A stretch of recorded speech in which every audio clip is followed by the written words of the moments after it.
Welcome, folks.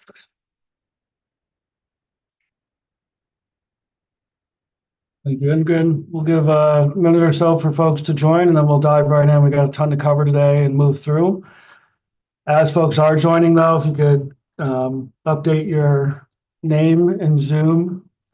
Hopefully, folks know how to do that by now, but you can hover over your own box, click on the ellipses, rename, organizational affiliation would be helpful. My thoughts. So we'll get started. Maybe give another minute for folks to come in. I see folks making their way, and we'll get going.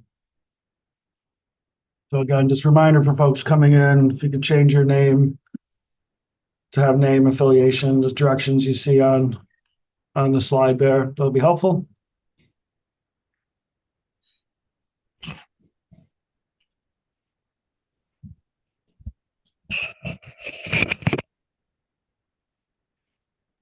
Good. So I'm going to just lead us off. I know folks will continue to join as they come in, but welcome to meeting 7, right, team? Meeting 7 of the Rulemaking Advisory Committee. So good to see folks again this morning. Just a couple housekeeping pieces before we jump in. Just as a reminder, the meeting is being recorded and live streamed. We also for the public, we can put this in the chat. You can share comments as the public if you email housing.dlcd@dlcd.oregon.gov. Just as another note for accessibility, if we do have closed captions made available. So if you, God, I'm not seeing it here. How do I get there, folks? Oh, if you click on more on the bottom of your screen, you should see, if you scroll up, you can see captions. So if that helps your participation today, please utilize that feature. So I'm gonna, before we walk into agenda, do a roll call for folks. So as we do, and team, if you can help me just capture folks that join after this, we'll keep track as well. So I'll just go in order of, looks like first name alphabetical, Alan Lazo, Commissioner. Morning, everyone. Alan Lazo, he, him pronouns, the Land Conservation Development Commissioner. Great, thank you. Alan Hines. Yeah. Thank you. Ana Molina. Here. Thanks, Ed. Ann Kelly. Sure, thank you. I know Ariel, we have League of Cities, League of Oregon Cities rep. Okay, we'll keep an eye out for League of Oregon Cities. Becky Baxter. Good morning. I'm here by phone and then on computer later. Thank you, Becky. Ben Gurwitz. Good morning, present. Excited to do this work today. Thank you. I love that enthusiasm, Ben. Beth Barker Hidalgo.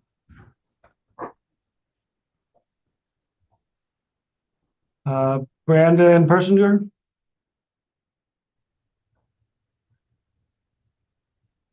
Brandon Schrader.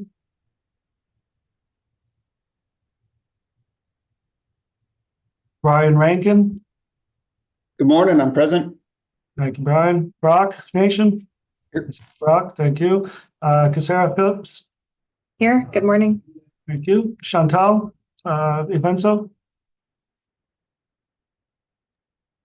Chantal messaging in the chat. Yes. I see the hand up. Thank you, Chantal. We got you.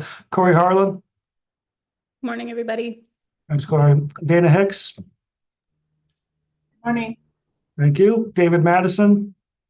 10-4, good morning. 10-4. Lisa Gertler. Good morning, I'm here. Thanks, Lisa. Garrett Pryor. Garrett Stevenson.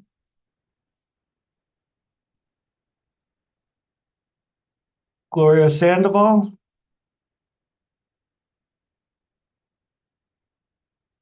Holly Kearns. I'm here. Thank you, Holly. Jessica Blakely. Hello, here. Thanks, Jessica. Jim Johnson. Good morning, everyone. Good morning. Julia Metz. Morning. Morning, Julia. Callie Glenn. Kathy Wild. Here. Thank you, Kathy. Kelly Hart. Everyone. Yep, thanks, Kelly. Kim McCarty. Lindsay Hutchison. Good morning. Morning. Lucia Ramirez. Mac Cunningham. Good morning. Morning, Mac. Mary Kyle McCurdy.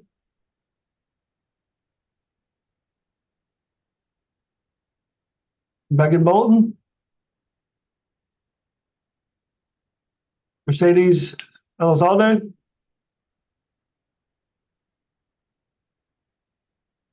Michael Rock.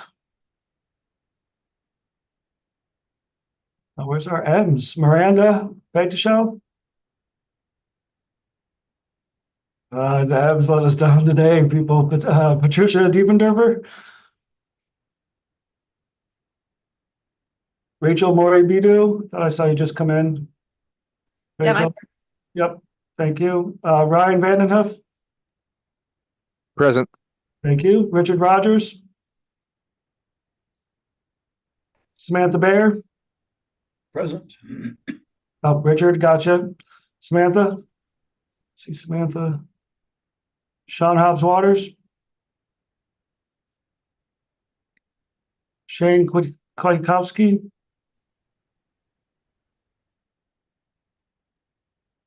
Shannon Vilhauer.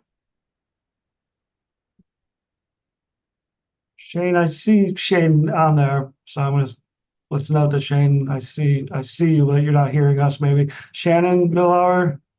Don't see Shannon. Ted Reed. Good morning. Thank you. Tara Wilcoxon. And Victor Saldana.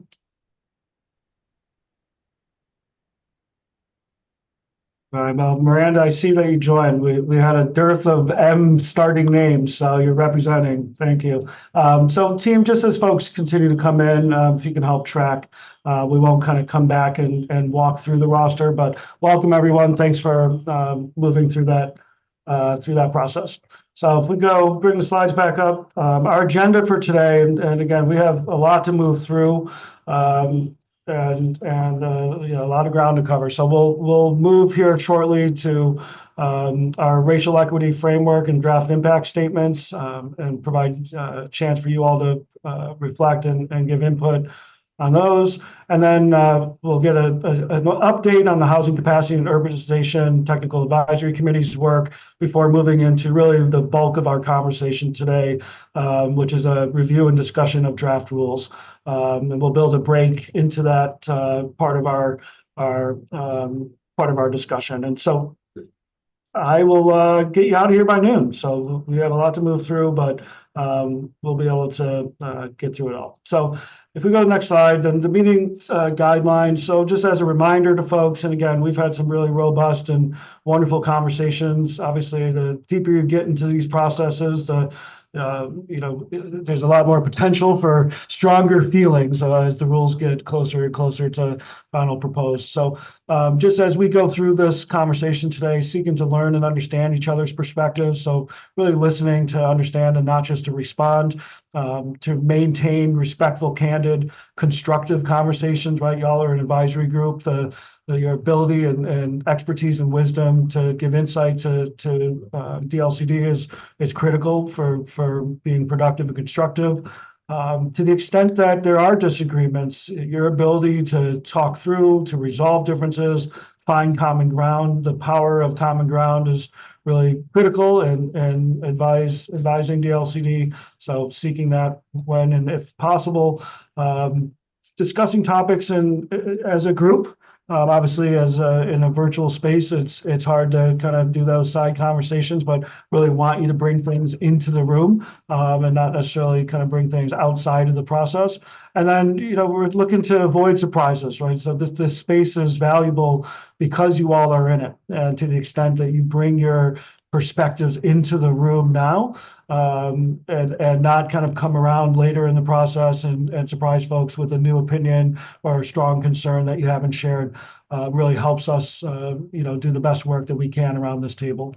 As a reminder, to submit comments, you can email housing.dlcd@dlcd.oregon.gov.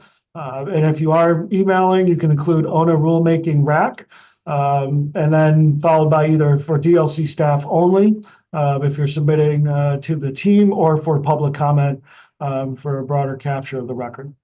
So again, you all have really been great in the room together, so I expect that to be the same. And so hopefully we'll just align with those guidelines going forward. So with that, I'm going to pass it to Ethan and help kick us off today. Thanks, Ben, and hi, everyone. For the record, my name is Ethan Stuckmeyer. I'm the manager of the housing division here at DLCD. Today, meeting 7. This is kind of one of those big points in this rulemaking process. We've got only a few meetings left in 2024 with the Rulemaking Advisory Committee to kind of do the refinements to administrative rules as they're being proposed for consideration by LCDC by the end of this year. So today we'll kind of talk through version 2.0 of those rules, and really the presentation and the conversation we'll be having today is really going to be on the kind of the high points of that second draft, the things that are, major decisions or, directions that that staff are heading in terms of the recommendations based on the conversation that we've had with you all and many others on these particular topics. And because we'll be focusing on the high points, there are lots of other elements of the rules that are also very important, but maybe won't have the time and the space today in this meeting to be able to discuss. So really kind of a request for you all, or an encouragement to you all for continuing to provide feedback in other ways to inform this process. So through written responses, letters, we'll send out a survey after the meeting with the discussion questions, and you can put in additional information that you weren't able to discuss today, or additional thoughts that you had after the meeting. We'll also do a specific and required element of rulemaking, which is to discuss the impact statements. This is an important part of the process and a required part of state rulemaking to ensure that we can provide adequate notice to folks through the Secretary of State about this rulemaking. So we'll talk about those impact statements that we included in the packet specifically here in just a couple moments. So I think, all of that is to kind of set up a hopefully a really robust conversation today. And I appreciate in advance the candor and openness that I know that you all will provide to the conversation. So thank you. If we could go to the next slide, we'll jump into, okay, yeah, so sorry, we've got some updates. We've got, so kind of today is that last meeting before the Secretary of State noticing, which will happen October 1st of this year. And that's really, I would describe that as maybe more of like a snapshot in time in terms of where the rules are. And the purpose of that notice is to encourage folks to come and participate or provide public testimony through a formal public hearing that'll happen through the Land Conservation Development Commission at their meeting on October 25th, which is a Friday. Housing is one of 2 things on that agenda currently, and we'll have lots and lots of time for public comment and discussion with the Land Conservation Development Commission at that time. Now we can move into the next slide here. All right, so we'll talk a little bit about these impact statements. This is a part of the rulemaking process where state agencies, as they're going through a rulemaking process, need to describe the potential impacts, both positive or negative, in kind of 3 different areas. One is a fiscal impact statement, which is related to the positive or negative kind of economic and fiscal potential of these rules on various interested party groups. And the other is a housing impact statement, which is to describe the impact of these rules on a specific development proposal of a certain size on a particular size lot in the state of Oregon. And we have to articulate, to the best of our ability, the impacts of these rules on those kind of instances. And the third one is on racial equity. How do these rules have an impact positively or negatively on racial equity in the state of Oregon? So those first two, the fiscal impact statement and the housing impact statement, we won't talk a whole lot in this meeting about, but I encourage folks as they are reviewing those, and I encourage you to review those, to provide responses and feedback and comments on those impact statements. They're an important thing that the Secretary of State looks at, and other interested parties as they're kind of mulling their decision to provide public comment on the draft rules. But we'll dive much more deeply into the racial equity impact statement right now as I hand this meeting off to Anita. Thanks, Ethan. Hello, everybody. My name is Anita Kailani Yap, and my pronouns are she and they. I think I've met all of you or most of you over the few months, but I also want to thank you for all the work you've done. So I'm here to do a short summary of the racial impact statement, racial equity impact statement, as this is a fairly new state requirement for rulemaking. So you may not have seen that, but you may have seen the other ones, the other impact statements. And in particular, because of the commission, LCDC has this racial equity framework, this kind of dovetails really well with the work that we're all doing here, and also just looking at all the other components of this housing rulemaking as well. So what I'm going to do real quickly is just summarize. It's a long memo. A lot of it is summary of the engagement, the racial equity framework for the commission report that staff introduced, that we introduced last meeting. And then just again, some of the summary of the racial equity impact statement for the Secretary of State. So we're going to be asking you all for some discussion questions as well, and for some feedback. So to summarize on the racial equity impact statement for rulemaking, really a statement to identify how adoption of the rule will affect racial equity in the state. And so that's the requirement for this statement. And through the review, again, this is fairly new. I did a review of other agencies that have done this since 2022. And it's kind of been all over the map. So I just want to say for this rulemaking, especially with a focus from the commission, it's been a really robust conversation. And I would say this is one of the most comprehensive impact statements I think that has been done in the state so far. So thank you all for really trailblazing along here on this kind of work. But the three components of this impact statement that we took a look at are engagement with affected communities, data, and then unintended consequences. So under engagement, in particular with communities that are impacted the most, we looked at a positive impact because just the requirements to look at the populations, especially in the housing production and the other types of work, could be positive just because this kind of work hasn't necessarily been done comprehensively throughout the state. So that is a positive impact, but we also said it could be a negative impact, I think, normal because of the lack of capacity with a lot of communities. I mean, has worked as a small city planner. I can understand the lack of capacity and also experience in kind of working with communities of color, building trust and relationships. So there could be some negative impacts depending on how that's done. And also to note that DLCD is preparing a racial equity engagement toolkit to assist you. So will be helpful as you implement these rules. The second one is related to data on racial equity impact.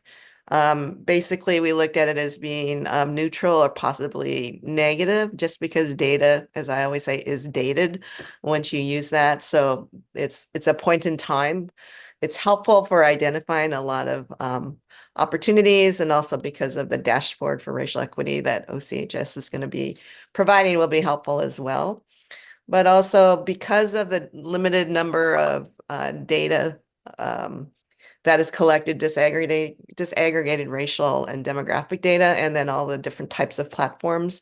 It could be a real challenge for, again, communities trying to use data and the impact on racial equity for the state of Oregon. So again, DLCD's community engagement toolkit will have some assistance related to that as well. So I just wanted to assure those of you that are may be concerned about that, there will be additional technical assistance for you. And then the last one is unintended consequences.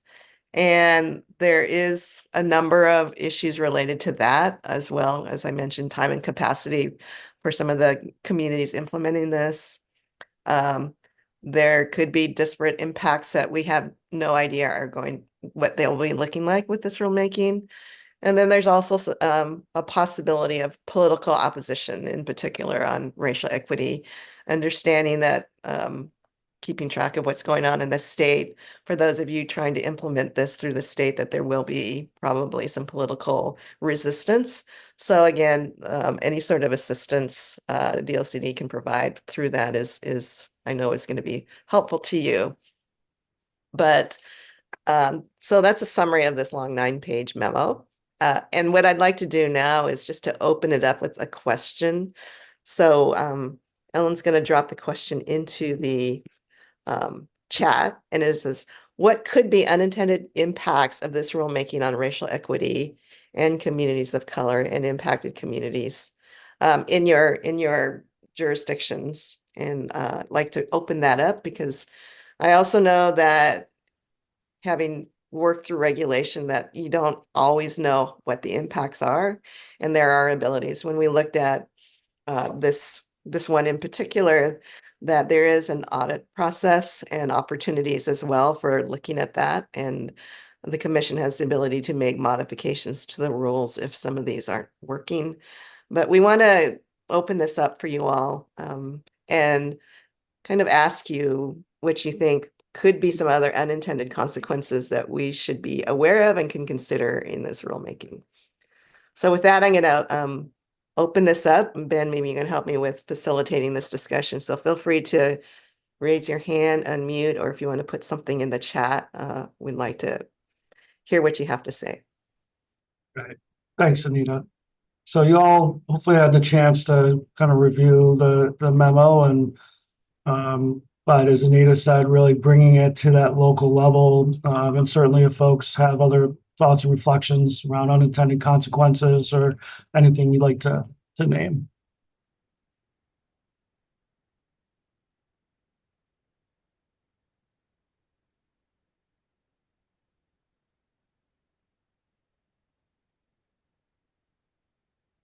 Yeah, Brock. The only comment I have on this one, page 7, the risk of gentrification and displacement. That last sentence, using eviction court records to identify displacement, will be helpful. I would maybe just add in foreclosure records as well. I know some foreclosures can go through an eviction process, but I know not all do.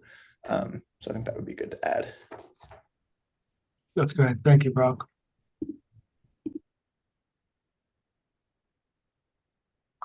Other thoughts directly to the question or overall reflections?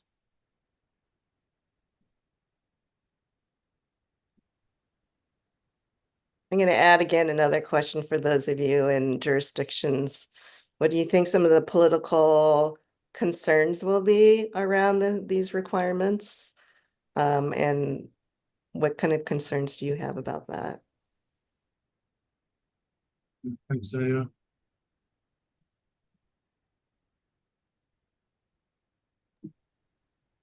Yeah, Jessica. Hi, thank you.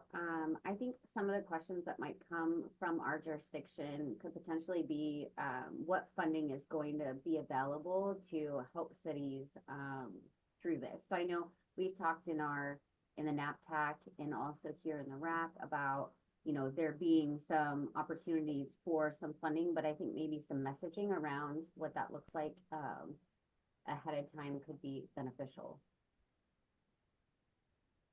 Thanks, Jessica. You were really quiet on my end. So I missed some of that, but Oh, I'm sorry. I can turn up my mic. Is that better? Yes, that's better. Thank you. Yay. Okay. My ears are failing me already. No, I'm thank sorry. you. It's the switch between Zoom and Teams and Zoom and Teams.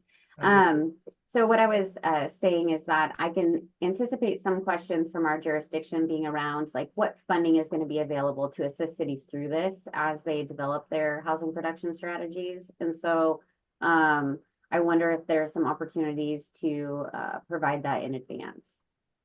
Okay, thank you. Ben.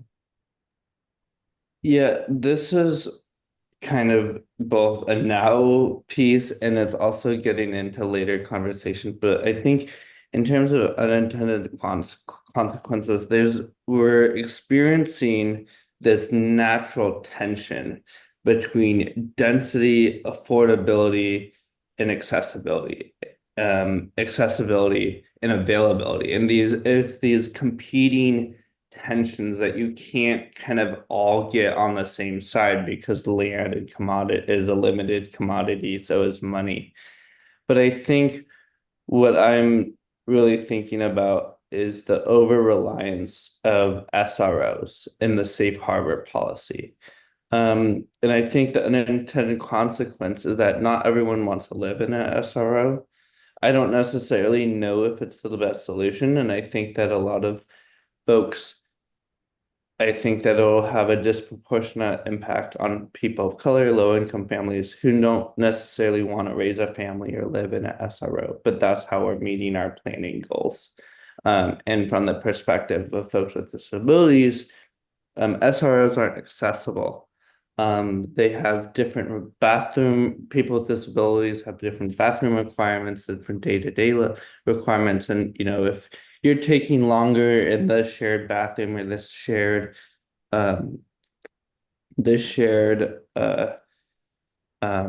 common areas, it can create animosity between residents and really decrease the quality of life for folks in those environments. So I'm specifically pointing that out because it's a huge piece of the safe harbor policy. We can get into it, but just wanted to really name these tensions that we have and really allowing us to think through the impact of those tensions before we're just trying to rush this into a finalized form.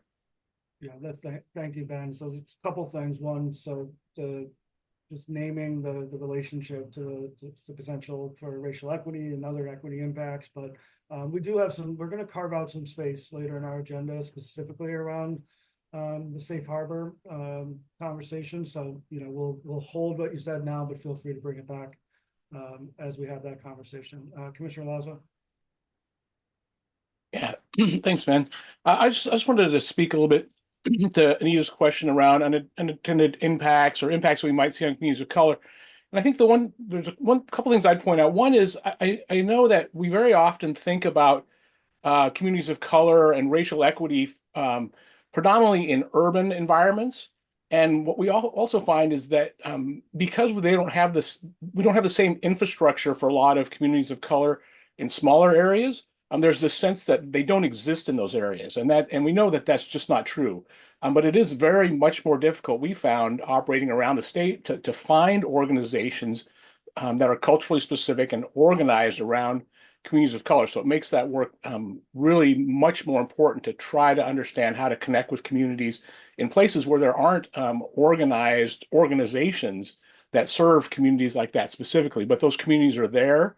And very much worth the effort of trying to connect with, particularly in this work. That being said, in those same communities, I think that anytime we talk about race and racial equity, this work can sometimes get framed in a box that can cause some animosity, and I think we want to make sure that folks understand that there is a much fuller picture that we are working to serve with this work, with this. Also, this strong current of racial equity, but the whole overall production, affordability, and choice are all things that we're trying to accomplish here and serve all members of our communities with this full body of work. Yeah, thank you for sharing that, Commissioner. Holly.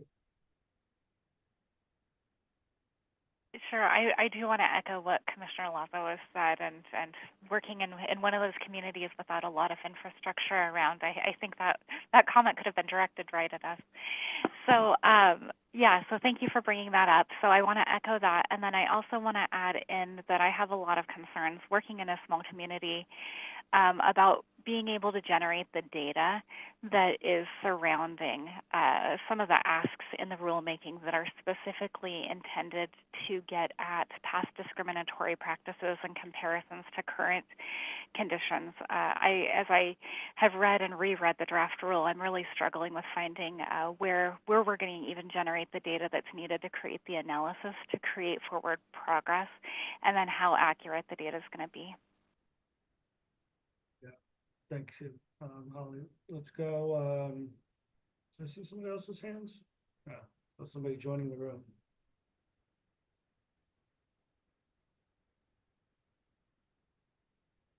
We got maybe another minute or so if there's any other thoughts.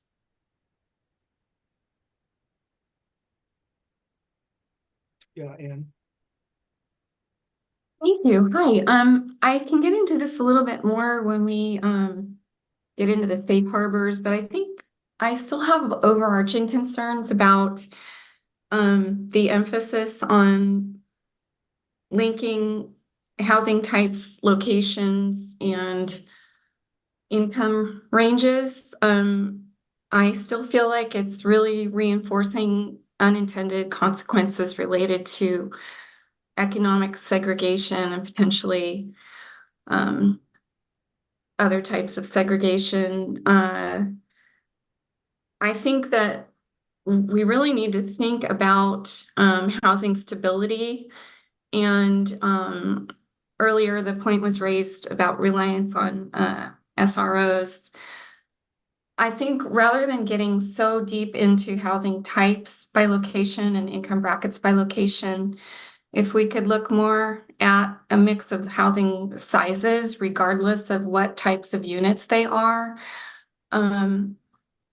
we would be providing potential for housing units that offer longevity for a household. They might be an SRO provider, they might be provided by a regulated affordable provider, they might be market, but at a certain size, any type of unit might offer more flexibility for any given household over time, rather than just being a pass-through type of housing. And the idea of putting any income bracket, for example, the lower income brackets, the emphasis on putting those in higher densities concerns me, because is that not just further, further contributing to this segregation, reinforcing that some might better off be near family in, lower density communities or have those needs. So I'll just stop there, but those are my biggest concerns. Great, thank you. So I guess if we have any last burning questions or comments, otherwise I'm going to keep us moving. Shane, let's go to you, and then we'll move into the next part of our conversation. Thanks, Shane. Thank you. Something that I was thinking about, which is a mixture of visibility, accessibility, choice, gentrification, and environmental displacement strategies, is like the availability of an open space that's large enough for family gatherings that is under mature tree canopy. Because I just remember the Northeast preference policy, there were condos that were made, along the, MLK corridor, no, whatever, it's Interstate Avenue. And so these were units that were 3-bedroom, but then you have a postage stamp of a backyard. And it's like, how can you have family gatherings? And also, how can you live generationally? And then how can you enjoy the outside when it's so hot? Like, so much of East Portland just doesn't have mature tree canopy. And so when people want to gather in community, especially larger family structures, it just ends up feeling like you're just closed in and not being able to spread and celebrate the way you want to. Yeah, thank you, Shannon. I appreciate that. And goes back to maybe where we started with some of the tensions that exist particularly density, affordability, accessibility, visitability, right? The needs of families and communities. Thanks for naming that. Okay, well, let's keep going. I hate to cut this conversation off, but certainly if there's other comments that folks have, please use email and comment portals to submit. So let's go to the housing capacity urbanization TAC update. Karen? Thank you, Ben. I appreciate that. I want to be really brief today, but leave maybe a couple minutes in case there are any follow-up questions. Our intent is to keep you, the RAC, informed on what's happening. The good news is we do not have draft rules for you to review or discuss today. The other good news is you will be reviewing and discussing draft rule language for the work this committee is doing probably sometime next spring or summer. Just real high level, a reminder of what we're working on, what our legislative direction was here and the charge from the commission. We asked our committee members where we could introduce or where there are opportunities for greater clarity, greater legal certainty. What is ambiguous right now? What are they challenged with in the BLI inventory and the housing capacity analysis work that they do? In addition, we asked them to really grapple with a new concept of inventorying development ready land and what's the appropriate analysis and methodologies there. So we've had many conversations. Last month, we put out a survey to committee members and asked them which subtopics within those large umbrellas they wanted to revisit for a more in-depth discussion about possible safe harbors, additional guidance needed, or revisions to rules. And so I will outline for you 3 areas that we've been chatting with the committee members about. And one of the things that we're really grappling with is lands that are less predictable what that capacity might look like, and really referencing some relatively new statutes under 197A 270. So specifically subsections 4 and 6. Around what does our most recent past development trends, when we think about an 8-year HPS cycle and a 6-year HPS cycle, what do these trends tell us about different designated residential zones, whether that's low density, medium density, or high density? What are we seeing?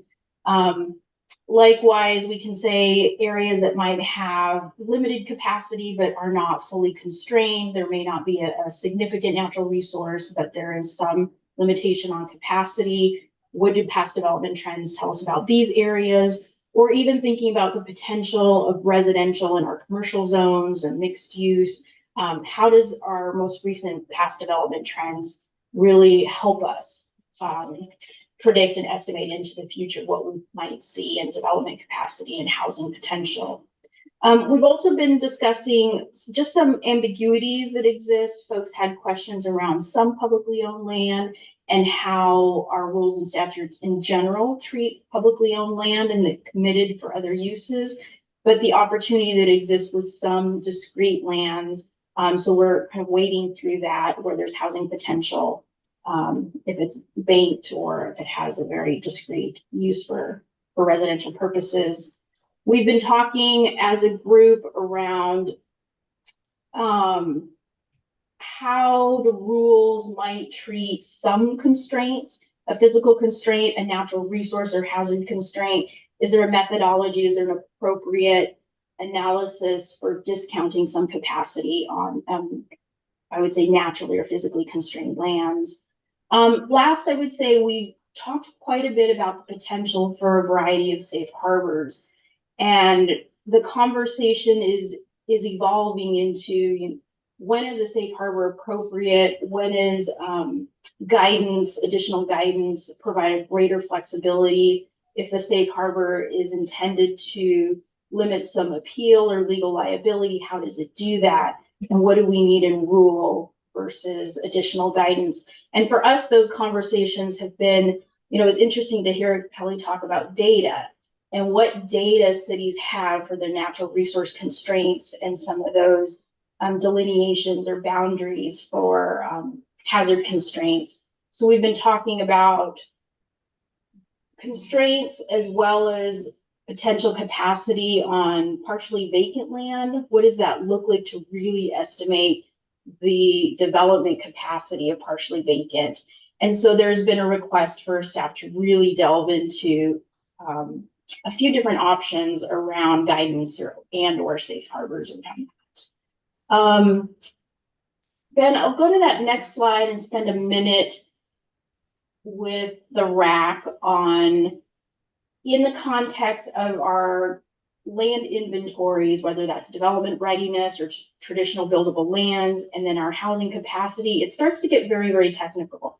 And so we have initiated each meeting by putting a lens from our racial equity framework for decision making. In these last two meetings, we were able to really hone in on data equity and data justice. So I hear you when we're talking about smaller jurisdictions. That's one of the questions you can see right up at the top is how do we provide data justice and data equity for jurisdictions that might have fewer resources and less data available? And that's something we're grappling with our TAC. Also around unintended consequences or maybe oversight when we think about high value parcels and whether those have partially vacant infill capacity. Is there, or the likelihood or feasibility versus maybe a low improvement value on a parcel, so a lower market value on a home? Does that have potential for development? And what's the difference? What is an unintended consequence of evaluating market value and not being objective in the partially vacant housing capacity? So these are tough. I mean, we don't have concrete answers, but we're certainly putting that lens of there's a potential for perpetuating existing inequities, and then how do we mitigate for that? And lastly, when we talked with our members around decision making, in the context of all of this data intensive and technical analysis work, what is it really that we need to provide decision makers to really balance in their land inventories, whether they're creating more development ready land or whether they're protecting natural resources, to really balance the environmental quality of the residents who will reside in this housing and our environmental protections, and the need for more housing, and where is that housing needed in close proximity to our community assets and community amenities. So there's a balancing factor there. It's a lot. There's been a lot of, this is just a summary of two meetings. Again, we don't have draft rule language for you, but this is what you can see coming to you from this committee. So I'll stop there, Ben, unless folks have anything they need to follow up on or any questions. Great, thanks, Con. Shannon. Thank you. This kind of harkens back to Commissioner Lazo's comment regarding rural communities. Something that we have seen with Habitat for Humanity, which I just want to flag as a reality. I don't know if I have the solution, is that a challenge with making development pencil sometimes is getting appraisals for communities that haven't seen any development for a long time. Appraisals generally rely on comps.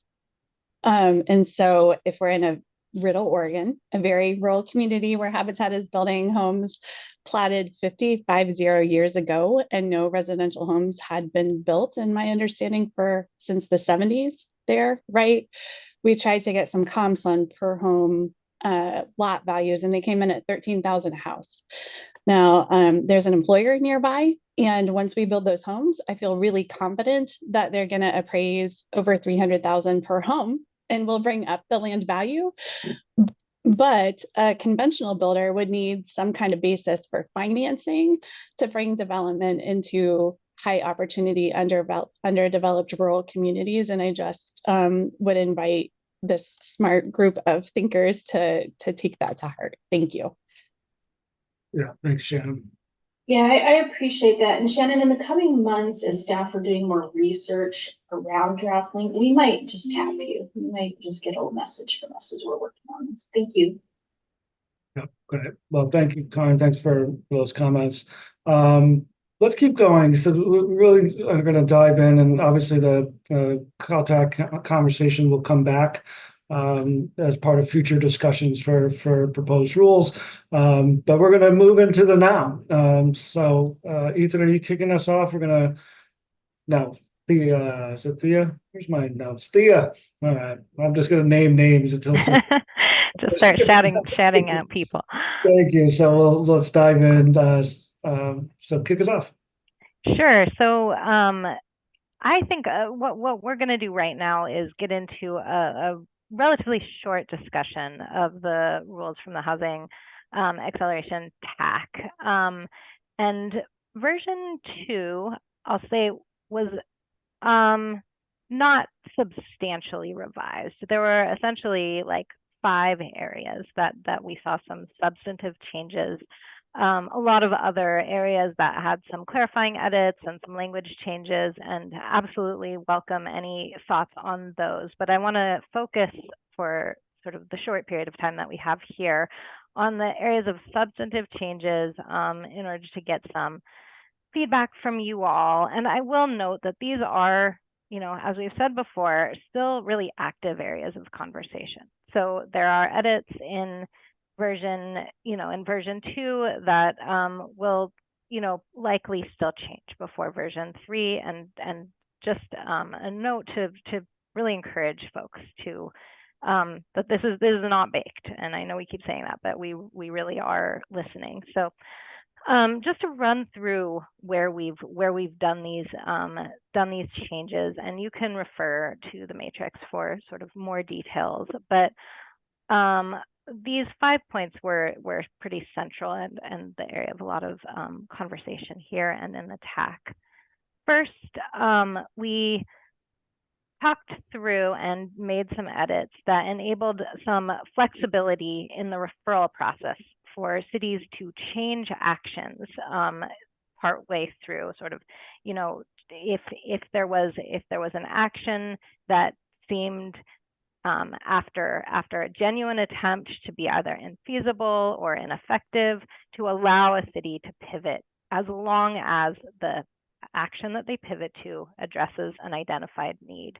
So in combination with rule edits that we'll talk about that NAPTAC is working on, this provision is really just intended to give cities some flexibility in this process, because we want to keep at the center of this process that the point is to address the housing need, the identified housing need, and not to lock a city in to an action that may or may not be effective. We, for now, removed the mitigating factor of in the referral process of using a best practice set of policies. There were concerns that this might be kind of leading to a one-size-fits-all approach, when we have to understand that the barriers that cities are facing to housing production, affordability, and choice are really context specific. We're not throwing out this idea completely at this point, still absolutely an active area of conversation, but it seemed that maybe it wasn't fitting here. So again, ideas here are really helpful. For now, this we simply struck this area of the rule. We also attempted to reinforce the connection between the audit process considerations and affirmatively further fair housing in the housing production strategy. And we did that at a few points throughout the rule. Really want to continue to invite thoughts about other areas where that might be strengthened further, but hopefully you'll see that that connection drawn more specifically all the way through the full body of the rules. We also reinforced considerations of both DLCD and city staff capacity. There were tie-ins to capacity all throughout the rules in version 1, but in version 2, we really tried to specify that a little bit more clearly. And this was a call that we certainly heard from cities to make this really crystal clear. It's also something that needs to be, sort of top of mind for DLCD as we go through and assess what what the department staff capacity for taking on a set of audits in any given year will be. Finally, I'll say we ensured that the audit explicitly considers both the engagement that was already undertaken in the HPS process and in other housing-related processes on the city level, and actions that were already outlined in an adopted housing production strategy. Again, another moment to sort of draw the thread all the way through the set of rules, and to really be mindful of the ask that we are doing to certain communities that may be kind of overburdened by engagement, to make sure that we really listen the first time, and that engagement is fully considered as we sort of move into the audit process. We also, I'll say, this is not to alleviate the responsibility to engage communities, and we sort of added some specificity there about communities that need to be invited to the table, but just to make sure that we're reviewing what's already been produced, and not, again, as I said, not overburdening particularly communities of color and other underserved populations that we really need to listen to, but have a lot of work to do in this process. So Ben, I will leave it there. I think we have a few minutes for a conversation about this. I know we're going to try to leave the book of this meeting to discuss the NAPTAC set of rules that are just a little bit more tangly. So I think, I'm not sure exactly how much time we have at this point for this conversation, but we'll open this There's up. sufficient time, Thea. So, thank you for kind of walking through those kind of 5 areas of change and really articulating kind of how and why y'all got there. So we have, if we go to the next slide, I think, right, it has the questions. We have several questions that we'd like folks to really think through. And we'll be using these same questions as we look at the kind of 2.0 rules going through the rest of our agenda. So these 3 around, are they sufficient, right? So which portions of the rule do you think as drafted are sufficient? Are there specific refinements or revisions that you'd still like to see, or areas of the rule that could further implement the racial equity framework for decision making, and how? And so I'll also just remind folks, we create space here, but also you can offer feedback in writing, again, to housing.dlcd@dlcd.oregon.gov. So while we do have space in this conversation, I encourage you to bring things into the room. Certainly, this is not your only opportunity to give feedback. So I'll ask folks to go in whatever direction is calling you in terms of these 3 questions. We don't have to kind of go in order. So just love to hear from folks, based on what Thea just presented. Any thoughts or reflections?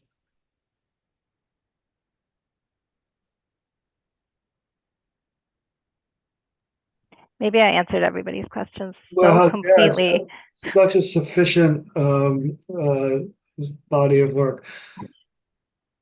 And so, maybe this is an opportunity, right? And we don't have to go, hear from each person, but I do think there's kind of 3 fundamental questions. Are we going in the right direction? Is it sufficient? Is there more work to do? And is there additional work that we can do to connect to the racial equity framework? So I think at a high level, even hearing some affirmation is probably helpful. If you feel like these changes are really reflective of what you all have given input on, that's also would be helpful. So I'll leave it to you all again, just to go where you want to go. Yeah, Julia, please. Yeah, I just want to, I guess, give some support to dig back into the best practices for this stage of the process. I know we've had kind of similar conversations on the NAPTAC and kind of how best practices or safe harbors, all of those, which obviously we'll get into later, what their role is in this process. And I really think there's some power in having some consistency through the entire process related to providing at the very least, like model ordinances or something like that along the way for cities to kind of have as a reference point for what can happen, should happen, and then, you know, worst case scenario, kind of those repercussions if they're not following through or not achieving what they need to be achieving, without having that kind of stick, I guess, so to speak, at the end of like, this is what might be kind of forced on you if you're not performing. I feel like it's just, we lose a lot of power in the process from the get-go. So just want to encourage some more time and thought on that where possible. Okay. Thanks, Julia. And again, as you named, we will be coming into the safe harbor that has an overlay with your comments later in the conversation. Other thoughts on these 5 responses, approaches, revisions?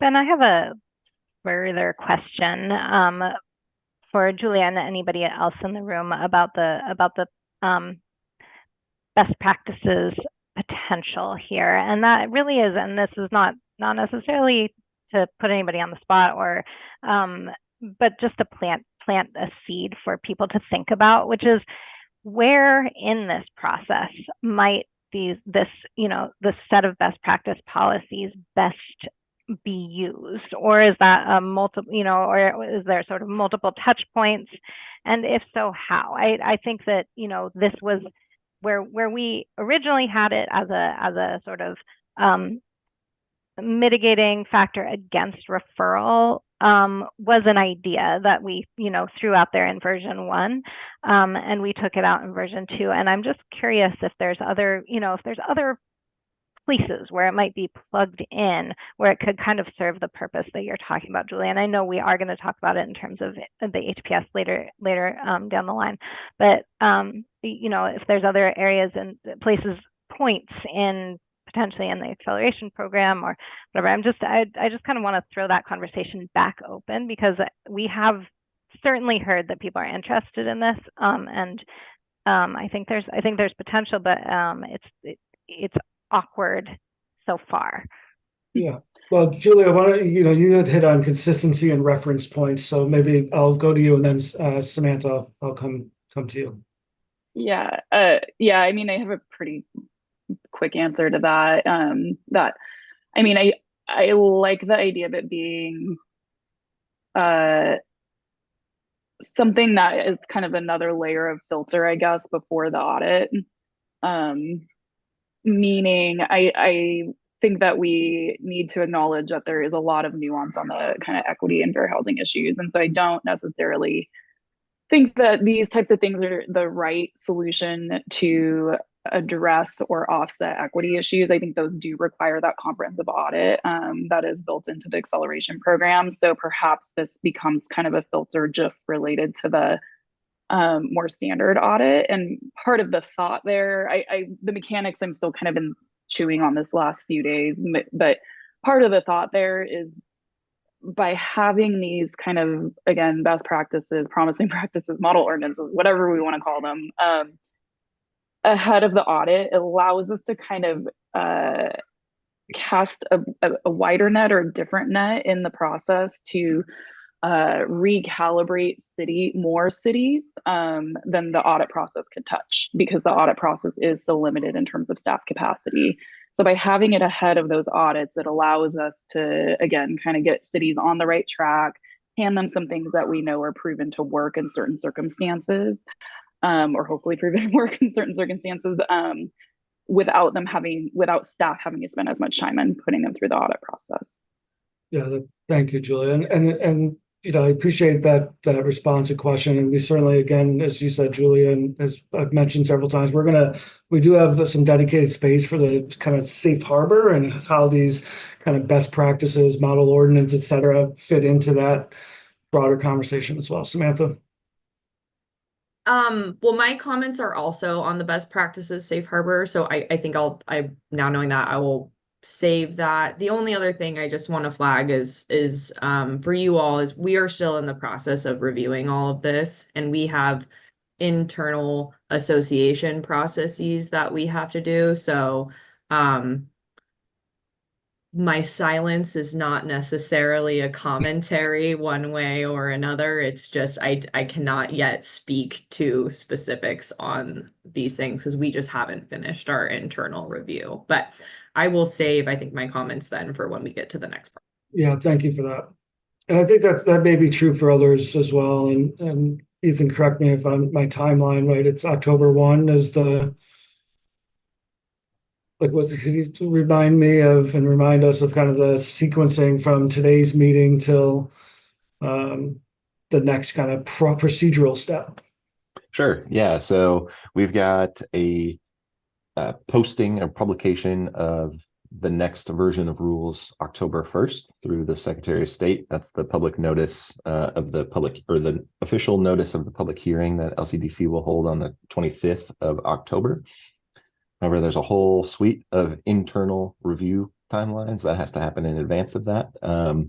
And we're hoping that folks can provide comments by, what did we say, the 9th, I believe, of September, which is next Monday or thereabouts. That would be great. We've got some internal deadlines by the 13th to get that through the review process. So I understand and appreciate that that's a very short timeline for turnaround of comments, but we are on equally as tight of a turnaround to meet those. Thank you.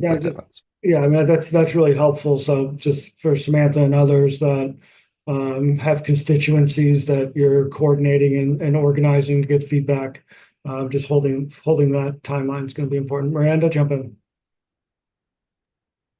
Not that you want to do this because I never like to have like a continued hearing or anything, but just logistically speaking, is the only option like a one and done and it needs to be done because I know we're operating within timelines set by legislation, or is there the potential that if there are a lot of comments, that there's an opportunity for a continuation for additional time to develop certain aspects of the draft rules?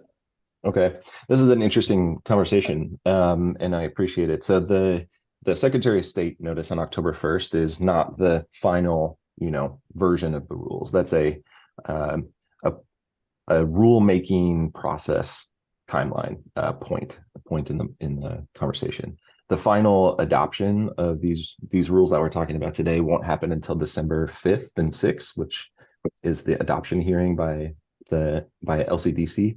And so we have a couple more RAC meetings, we have several more TAC meetings, and a few commission meetings even in there. So there's lots of opportunity for further refinement. But the Secretary of State version of the rules, is on, in the short term, a very, crunched timeline. But feel free to send comments, continue to send comments even outside of that September 9th timeline. It's just, we can't necessarily guarantee that we'll be able to respond to those comments by October 1.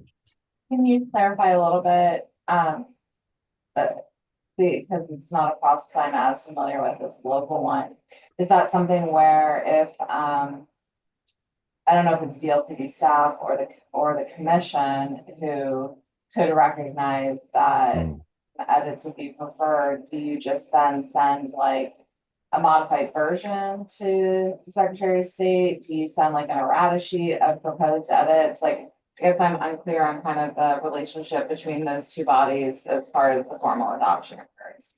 Yeah, good question again. So the Secretary of State noticing is for the purpose of that public hearing, and really it identifies the proposed sections in rule that will be amended or added, and that's really the key piece. Those amendments in the Secretary of State notice cannot go outside of the bounds of the sections of rule and the division that we've described in that notice, but the text within those sections is up for amendment and change after that time. But we can't go outside of the box that we've put ourselves in. at that time. Thank you. And Miranda, I guess I'm curious, like, so some of this is just helpful probably for everyone to understand kind of the procedural aspects and timelines. I guess, are there specific elements of what you're seeing or that Thea just presented that maybe you're not ready to comment on specifically about revisions or changes, but that are bringing concern? I mean, I think that in particular, it sounds to me like there's several of us who probably have some comments on like the safe harbor stuff and integration of that into the goals. I have a hard time thinking that like, I guess I'm just sitting here and I'm seeing like September 9th as a deadline. That's going to be very difficult for many of us to meet who have a lot of competing things at the local level, wanting to talk to constituents who or other folks to kind of work through some of these things to determine how we want to comment or what is appropriate to comment on. It feels like one of those things where I think there's elements of it that need a little bit more time. And so I just wanted to make sure I kind of understood like the state adoption process is different than a local one, and kind of understanding like how much time do we really have. Like, I know obviously it's ideal if we could have all of our comments by Monday, but there's just going to be certain elements that I think are benefit conversation and discussion and don't come in the form of just like me sending arbitrary comments, but that I have time to talk through with other people in this room and with Ethan, and that helps shape then I think what might be recommendations or final text that we'd like to see come December. But that, this week is a challenging one. Of course. Yeah. And sorry, Ben. Yeah. Thank you for that follow-up question. I appreciate that, Ben. Yeah, I think, just to put a real fine point on it, the September 9th deadline is only for like, we have to write in response, right? And so we need to kind of put pencils down on comments so we can respond to them, and all the other comments that we receive maybe after that date, we can't necessarily guarantee will be in that next version of the draft, but we would respond to them in forthcoming drafts. So continue to send those comments. Obviously, the sooner the better is great, but don't feel like if you've missed the Monday timeframe, then it's not worthwhile. That's not the case. Yeah, thank you, Ethan. Shannon. Thank you. I have a related process question, which is for those of us who don't have teams of attorneys and are less familiar with this process, is there a template for like a preferred way to submit comments? Is it going to be through the questionnaire? Will you take whatever you get? Like what's useful?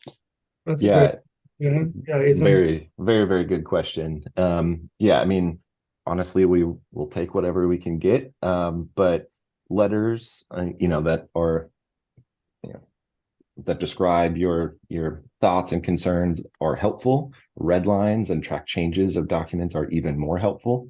Comments, like handwritten comments in the margins of a printed sheet, also fine. And the post-meeting survey also provides an online, potentially, write it up and send it off kind of approach too. So, use take heavy opportunity to use the housing.dlcd email address and the survey or whatever is going to work for you. All of that information is going to be super, super helpful. And specific, track changes, red lines is, probably the most useful. That's good.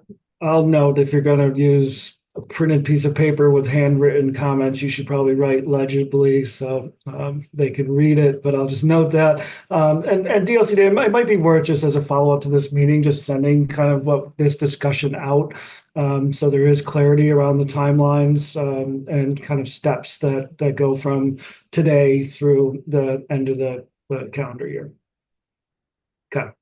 So I'm going to move us from the process questions, but we'll follow up and make sure that folks are seeing that piece. So just revisiting, where Thea kind of led us off. Sufficient. Sounds like there's lots of folks that want a little more time to digest and have conversations around these implications. Certainly, there's some comments and concerns around the safe harbor as it relates to housing accountability and referral. any other thoughts, because we are gonna have space for that, so any other thoughts around what you see here in these 5 areas of revision? And you're off mute. Did you want to jump in? Sure. I tell when my brain is wiggling around. I am just wondering about the best management practices. I think, on the surface, they seem like a great idea, but I understand taking them out. How do we determine what's best? Everyone's using something, so it's best. This is such a discretionary and evolutionary process, and you have that list that's evolving with these different strategies that different agencies may be using, and certainly that will be growing, but it seems like, sure, it's a good idea to look at what other jurisdictions are doing, but we really won't know what's best immediately. So I hesitate, to get stuck on this idea that there are best practices when this is so new. Yeah, thanks for naming that. I think it just speaks to, I think, some of the continuing complexity of trying to connect it to a referral process is we haven't had that point of proof or whatever the expression is around best practices and what the outcomes are from those. Thanks, Sam. Brock? Yeah, and I would agree that regarding safe harbors, I think we need to take a look at Section 8 of House Bill 2001, specifically 1D, right? We have tools and resources like model ordinances, different things like that, that can be provided to local governments, but they shouldn't be created in a way that leads to the exclusion of enforcement authority. And that includes, like an LCDC order, but it doesn't explicitly say just that. So I think having something that precludes from referral, like a safe harbor that precludes from referral, would not be in alignment with that statute. Y'all are really excited about having this safe harbor conversation, which I know we will, but thanks, Brock, for naming it the way you do. Samantha? Well, I was gonna suggest maybe we could move things around and just have that discussion, because I think that's probably gonna take the bulk of today. I feel like that's gonna be a longer discussion than maybe we originally thought it was. That's possible. I'm going to look to DLCD because I imagine if folks are not wanting to kind of answer the questions or don't have responses to the questions that are on the table, we could move into our next part of the conversation and just keep creating more time by just moving through our agenda. Julia? Thanks. I guess I just want to clarify what I'm talking about when I'm talking about what I'm talking about versus what, like, the safe harbor conversation that I think is forthcoming is about the HPS and contextualized housing need analysis. I'm talking about the accountability process in my comments. So I just want to make sure that's being documented in the right place. So I just wanted to be really clear because they are separate. They're related, but they're separate. So I just wanted to clarify that. But No, thank you, Julia. Well, Samantha, I appreciate the suggestion. We actually have a significant amount of things also to talk about for NAPTAC. So why don't we take 10 minutes? It's 10:13. We'll come back at 10:23, move into our NAPTAC conversation, and then we will have a robust discussion and kind of rapid fire, just hear from as many people as want to just, say what they need to say as we get into the safe harbor discussion. So let's take 10. We'll come back at 10:24, and then we'll move into NAPTAC, and then we'll close our conversation with safe harbor. Thanks all.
All right, welcome back. So let's move into we're going to move into a NAPTAC conversation. Who's kicking us off? Celestina, Madi? And just for our RAC members, we're going to do kind of same process that we just did. And we'll create the space for NAPTAC, then move into safe harbor conversation before we close. So just so you know what's coming. Who's kicking us off? That's me, Ben. Hi, Hi, everyone. Again, well, I think I haven't again. Hi, everyone. Mari Valencia Gilad, she, her, they pronouns.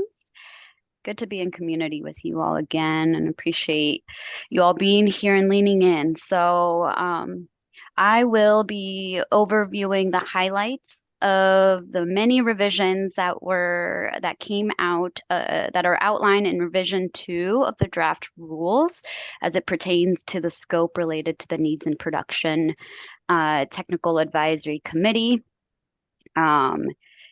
The work that I will highlight, maybe I just at the top of my presentation, I'll note, will not get into the type mix safe harbor, so that we can have that discussion and its allocated time after this discussion. So I'm going to focus on everything else besides that. And it's exciting work, y'all. This is all revisions that are informed by the collective expertise in this room, the feedback, the work that you all and the tax have been working on.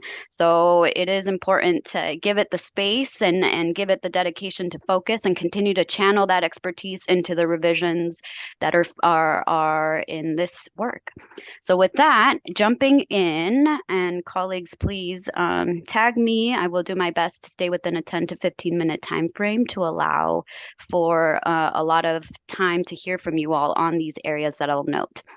So to begin with, if you are following along on the long matrix of rule revisions, I'll guide you to page 4. I'm going to start with noting that there are multiple revisions to the definition section.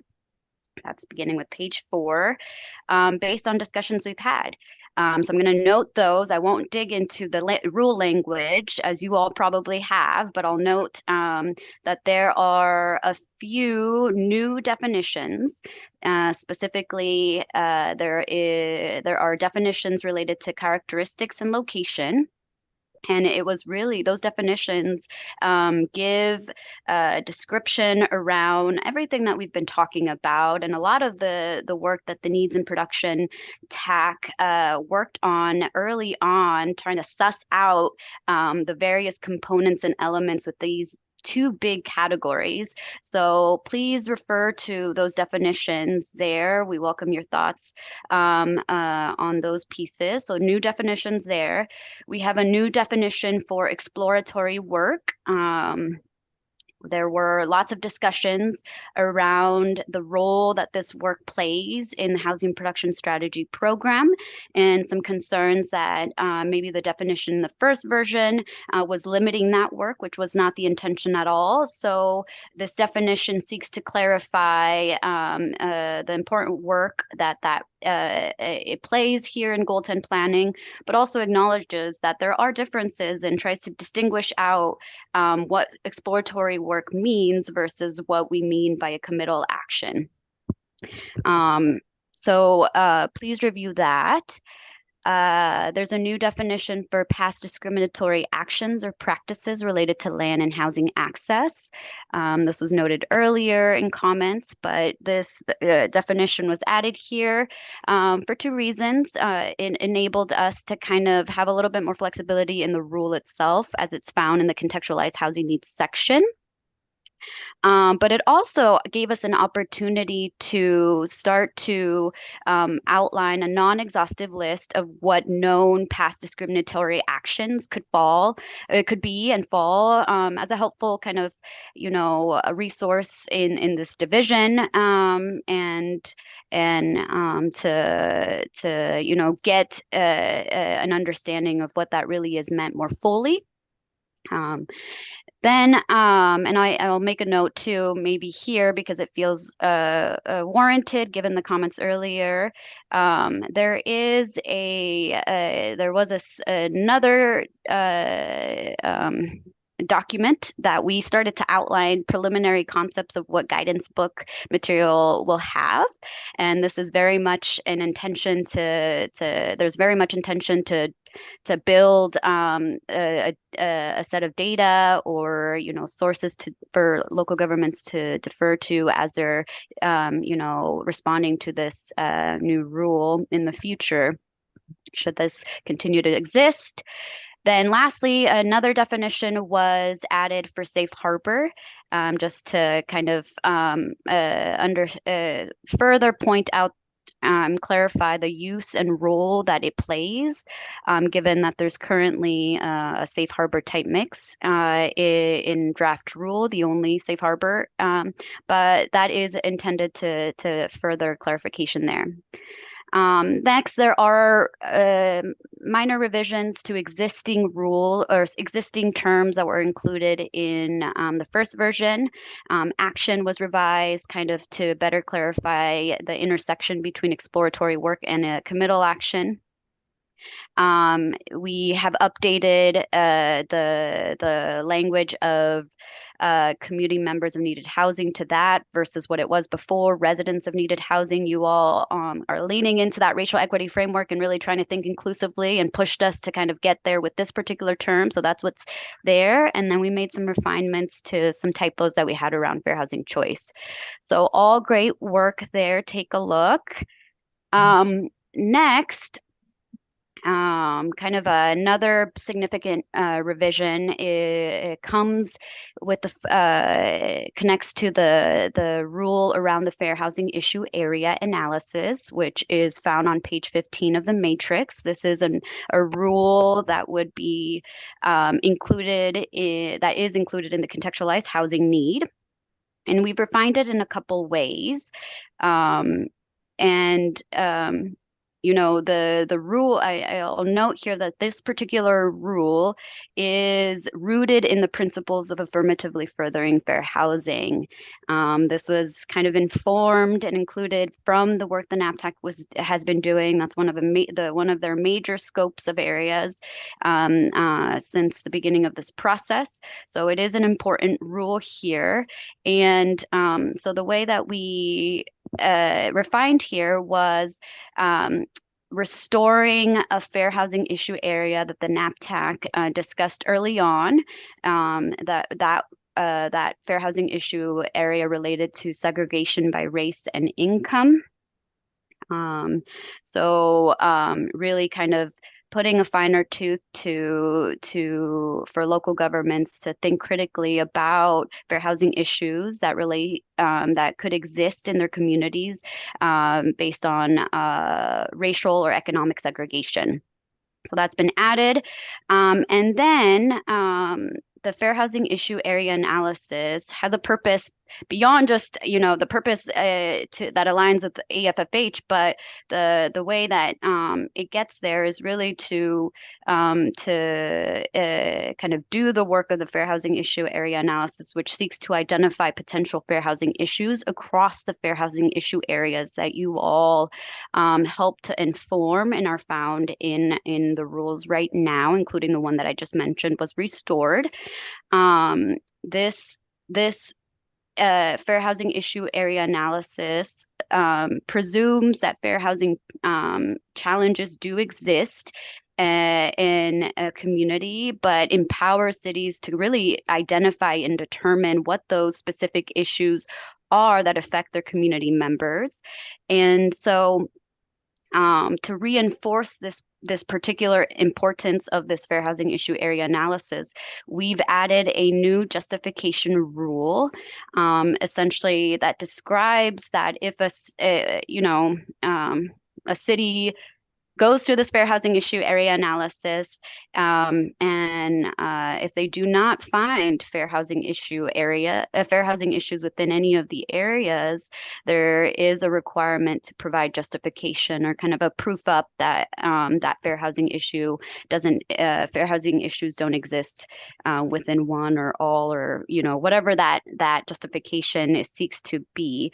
Again, underscoring kind of the purpose and intent of the fair housing issue area to really call on jurisdictions to understand the local dynamics that are existing and try to address that through their HPS. Let's see here. Then moving on to engagement. There are a couple areas where we name engagement. We have engagement in the contextualized housing needs section. We also have engagement in the housing production action selection section. And so in both sections, we've made refinements to language for consistency. So kind of ensuring that we're using protected class in the right way, including references to other programs and requirements and rule citations. So some of those things. But we also heard a lot of confusion about how engagement feedback should be reflected. And so we've clarified in language in those sections that the local government is what we're seeking is feedback themes to be accounted for in that engagement, and ultimately, in the HPS section, really trying to account for how that feedback influenced or not an action that is selected in the action plan. In addition to specifically for the engagement piece in the contextualized housing need, we added some language to further clarify, because there was some confusion around whether engagement is required in this section, and there is no requirement, but there is a kind of note there that maybe the numbers, the data doesn't tell us all, and we need to contextualize that with engagement. So local governments do have that as a tool to do so, or local governments have been doing a lot of really good engagement work that potentially is sufficient to further contextualize the housing need in that step. And so local governments or jurisdictions can definitely use that to inform and further contextualize their housing need in that particular area of the program. In the HPS action selection section, however, engagement still remains required, and we just this was informed from kind of the importance of that engagement, or the importance of that of selecting actions and really leaning on community across all the various participant perspectives to help a local jurisdiction make those important decisions in their housing production strategy. Next, I'd say the biggest kind of change is, in addition to, we've added a new rule around the adoption of the contextualized housing need. You all might recall we had extensive discussion there in the previous meeting and at the TAC level around what that process could be or what that process is, and it wasn't very clear in that first iteration of rules. And so now, if you refer to page 22 of the matrix, there is new rules, and really there are two pathways for the contextualized housing need adoption. There's a standard pathway that jurisdictions would submit their contextualized housing need through their housing capacity analysis submittal process. This, of course, would flag a review that is a land use decision. And then but there's an optional path here now too that jurisdictions could alternatively take, which is to opt into kind of a distinct review that is segmented with the housing production strategy. So submitting the contextualized housing need to the department earlier on for review before the formal adoption at the local level of the HPS. And then, submitting that, having that review, then submitting that through the HPS that gets submitted to the department. And this here is not a land use decision, with the caveat that there is still some, there is a note on our end to kind of suss this out a little bit further about, the intersection of these HCA too. So I'll just put a note there. And do welcome, especially from the jurisdictions, kind of thoughts here on this particular adoption process for this deliverable. Finally, another area of rule to really that saw a few revisions is in the action selection section of the rules. So the action selection of the housing production strategy, referred to page 37 of the matrix. And here we have amended and clarified the timeline and tracking requirements by action. We've removed the requirement for cities to identify the month of adoption. We've also noted that adoption timelines, as applicable, and recognizing that some actions may not need formal adoption at the local level. And so there's flexibility now in the rule language added there. And we've clarified the obligation to know outcomes tracking rather than implementation tracking. So we're thinking about, tracking of the outcomes of an action as opposed to the process to get to the action. I'll also flag you all to look at the benefits and burden analysis component that is part of this action selection rule. In the first iteration, there was a requirement for there's a requirement for benefits and burdens analysis to be considered or to be done as part of the action selection.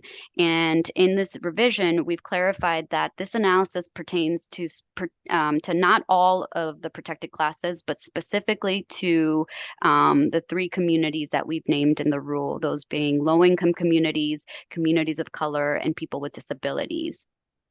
So that's been kind of clarified in rule. And lastly, the note here that I will add in this particular section, but it really pertains to the entire housing production strategy program, which is that we, and you all probably all know this, did not, implement true restorative justice in the rules. We had an extensive discussion about that in your last meeting, same at the TAC level. And there are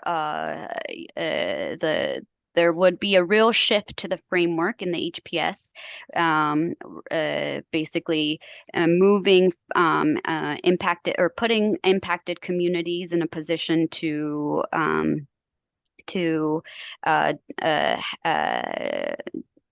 set the actions in an HPS rather than the jurisdiction. And so we just, there's discussion there that came about whether the legal authority in the program is there. And also, a call to, even defining impacted communities could be a long rulemaking process. And, the hope is to lean on reparative justice. And there's moments that you all have added, and I've noted already, that gets to that particular piece, but true restorative justice, it cannot be accomplished with the HPS at this time.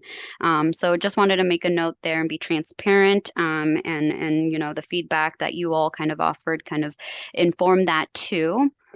Lastly, what I'll say is, those were the highlights. There are multiple refinements all throughout version 2 that I didn't touch on, but as we head into into our discussion, please bring those up. We want to hear your thoughts on anything that's resonating with you that I've touched on or that I didn't. And then, of course, noting finally again, I know if folks are interested in talking about the type mix, we're gonna move that into the next agenda item. So please refrain from bringing those in this next section. And with that, I'm going to hand this back to Ben to help us facilitate this discussion.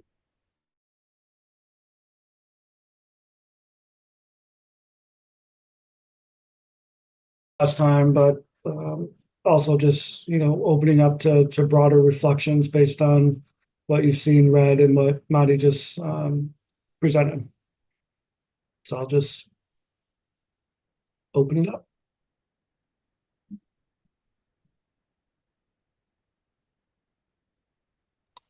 Shannon? Yeah, thanks. Thinking of actually yesterday's NAPTAC discussion too, and then listening and thinking on this a little bit, I'm wondering if maybe there may be more useful language than optional pathway. Would it be possible just to say something like contextual housing need optional pre-review process or something? Just so it doesn't sound like, because maybe that's what it is. And that just sounds like a nice thing to know is available and maybe it's not actually a whole pathway. Thanks. Thank you, Shannon. Ben, could I add just a little bit more to that? Yeah, I think, thank you for that, Shannon. The conversation, and I think you're pointing to the contextualized housing need kind of adoption process and how that's sequenced. Yeah. So yeah, there's a question there just about, what does that adoption look like? Obviously there's a, full on, land use decision adoption that happens as part of that contextualized housing need that happens as part of the adoption of the housing capacity analysis. But the housing production strategy is intentionally not a land use decision.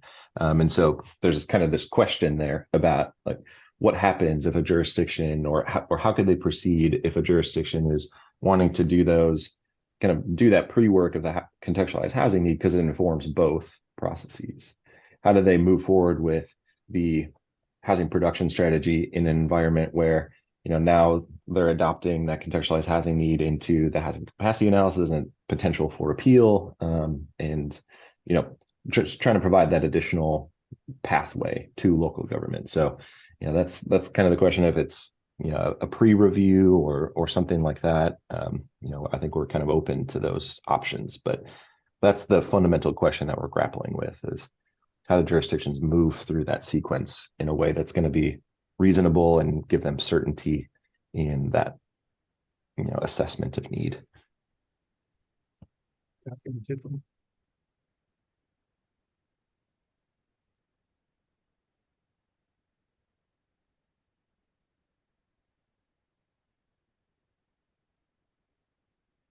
Your thoughts? Are there things that are resonating with folks?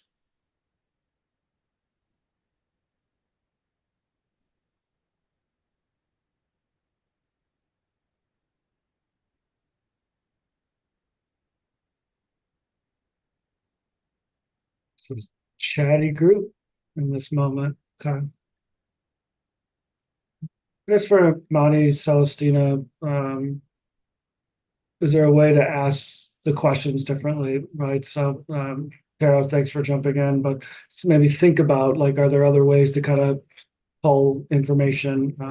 And again, I forget who said it earlier. We won't interpret silence in this moment as an endorsement of all that's been put forward, but recognizing folks may be processing or need to coordinate with others before really commenting more deeply. Tara, jump in.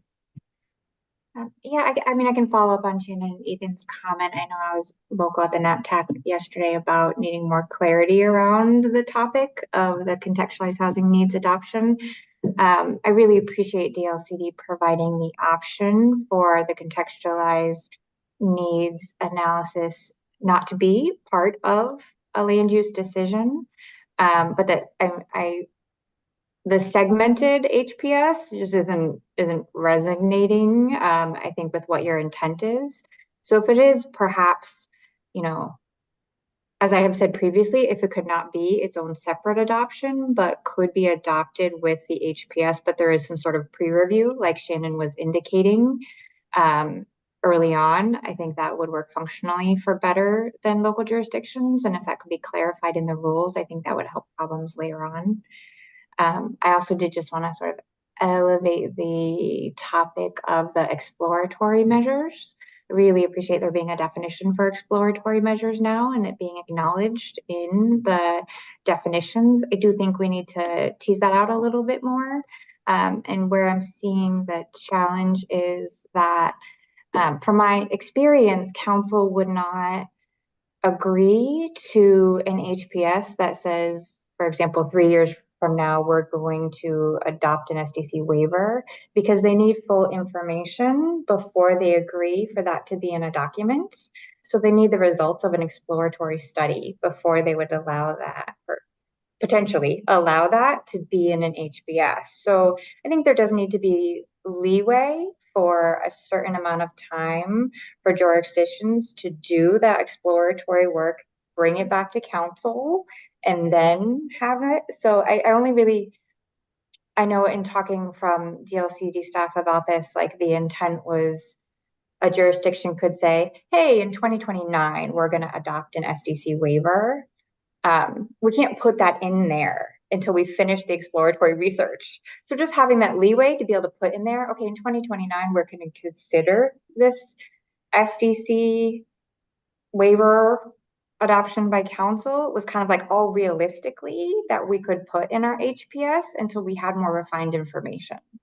So I'm teasing out in my head like how that could be put into rules and guidance, but I don't want to discourage cities from doing that exploratory work. I want to encourage them to do it because they don't know it's still realistic until they've done that study. So let's figure out how to encourage them to do that study and make that part of their HPS process.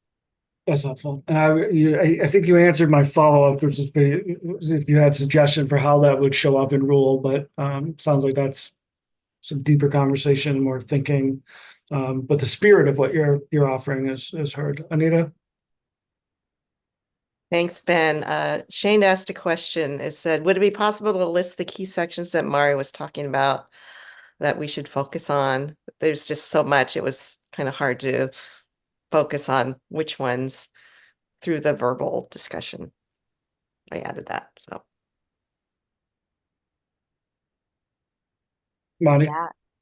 Maybe I can lean on my colleagues as I verbalize again for the chat purposes. So we do it in verbal and in the comment for written purposes. And thank you, Shane, so much for raising that. I'll be a little slower. Just wanted to hear from you all.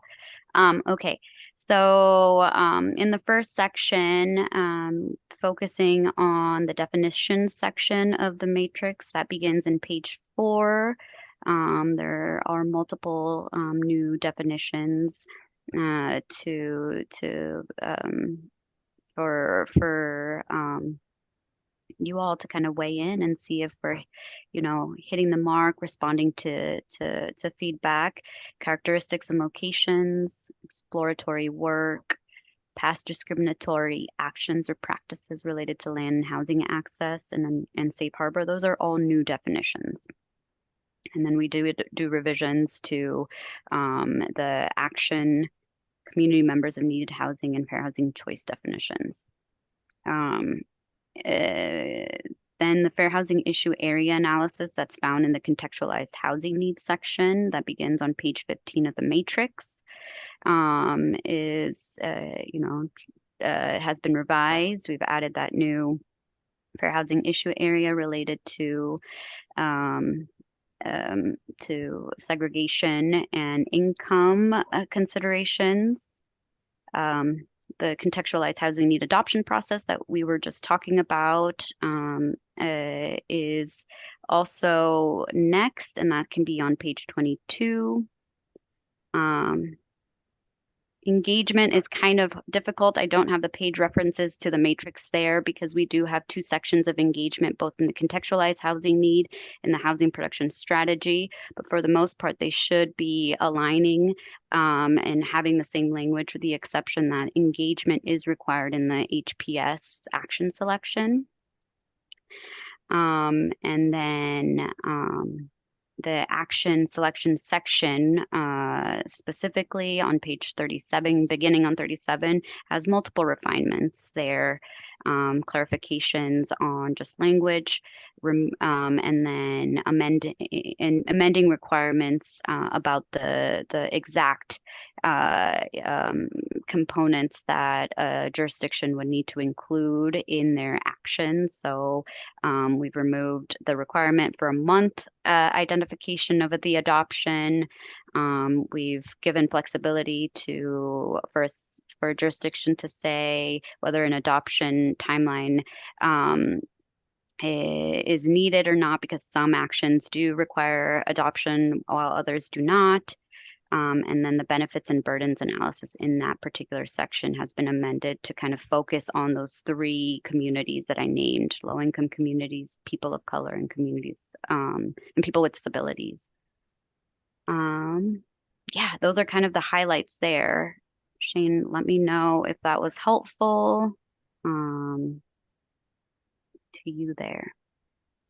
Oh, no, it was super helpful. Just having the separation within the listed things is just good it's a keystone. So thank you. Good. Thanks for asking, making that request, Shane. Shannon?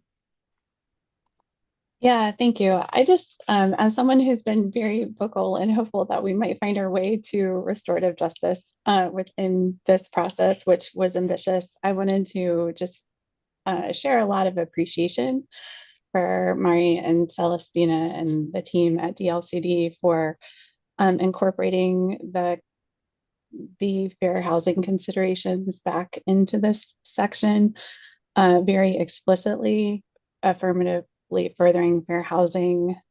I think that's really important. And I also really appreciate in the action selection the focus on benefits and burdens, and specifically naming low-income households to identify as belonging to communities of color and people with disabilities. I just feel a lot of appreciation for, I feel heard, and I appreciate these changes. Thank you. Yeah, thank you, Shannon.